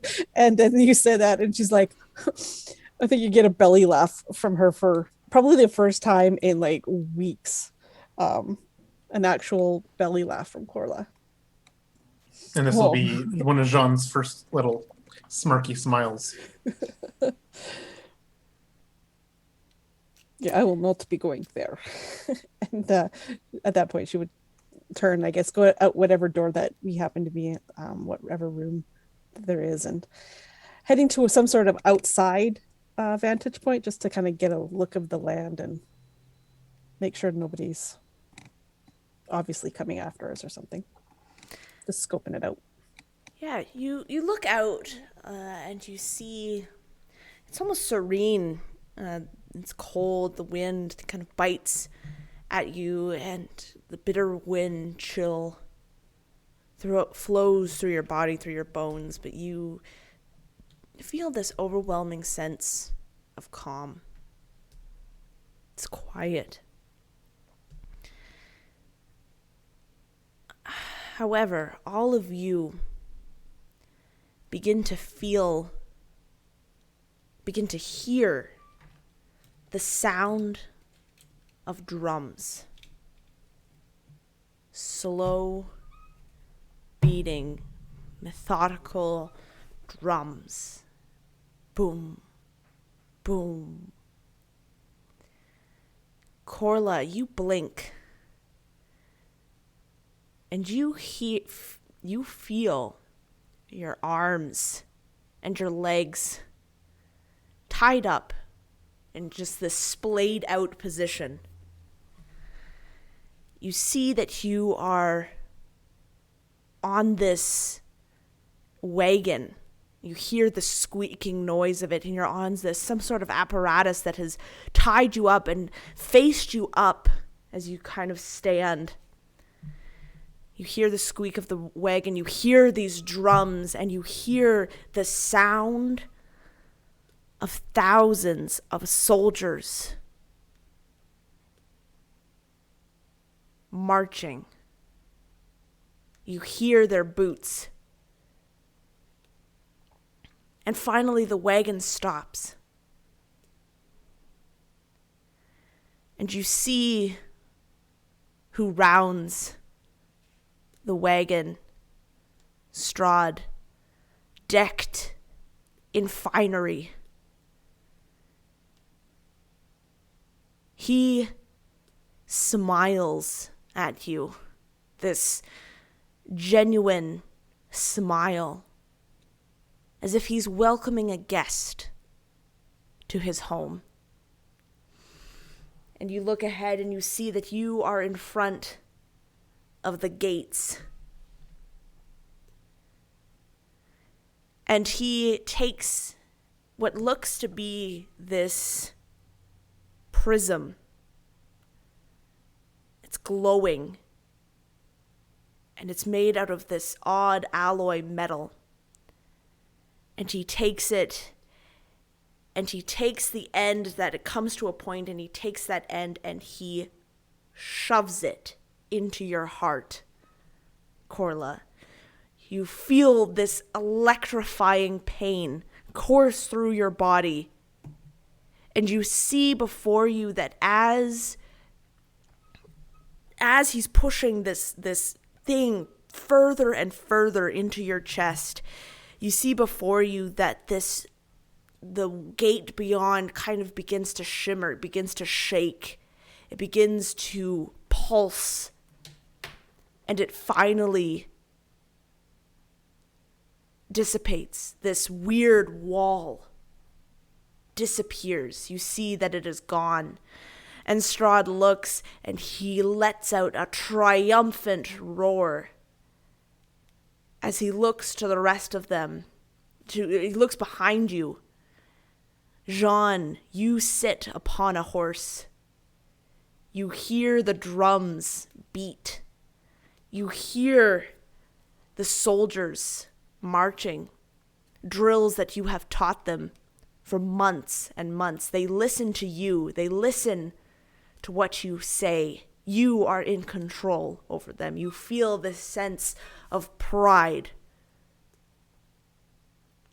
And you hear Strahd's voice as he stands up on the wagon.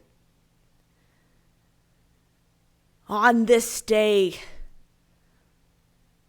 we will escape. On this day, we will show the world outside fear and what it means to have a new king, a new lord.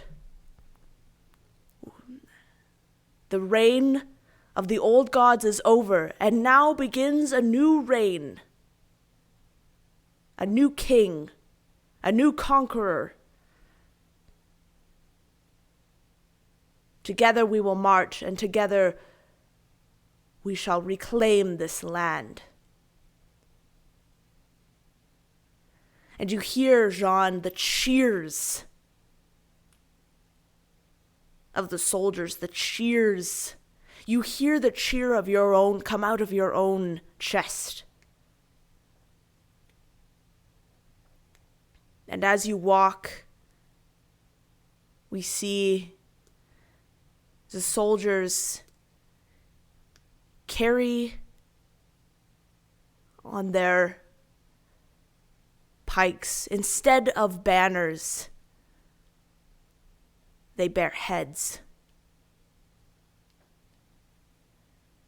The heads of all of those who tried to oppose Strahd. You see the head of Fel and Eli,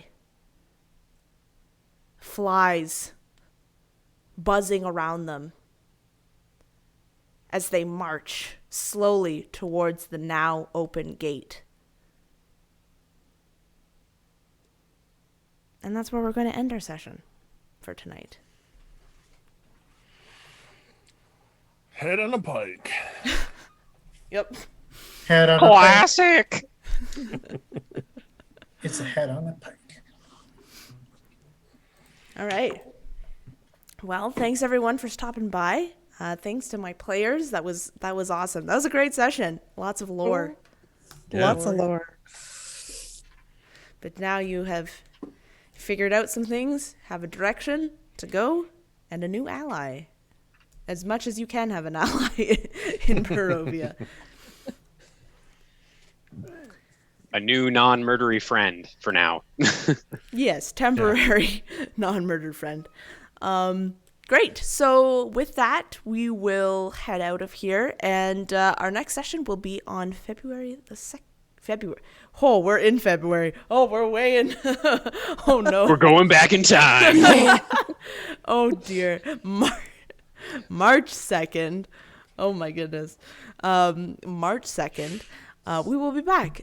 So join us for that. And without further ado, everyone, have a good night. Thanks for watching. Bye-bye.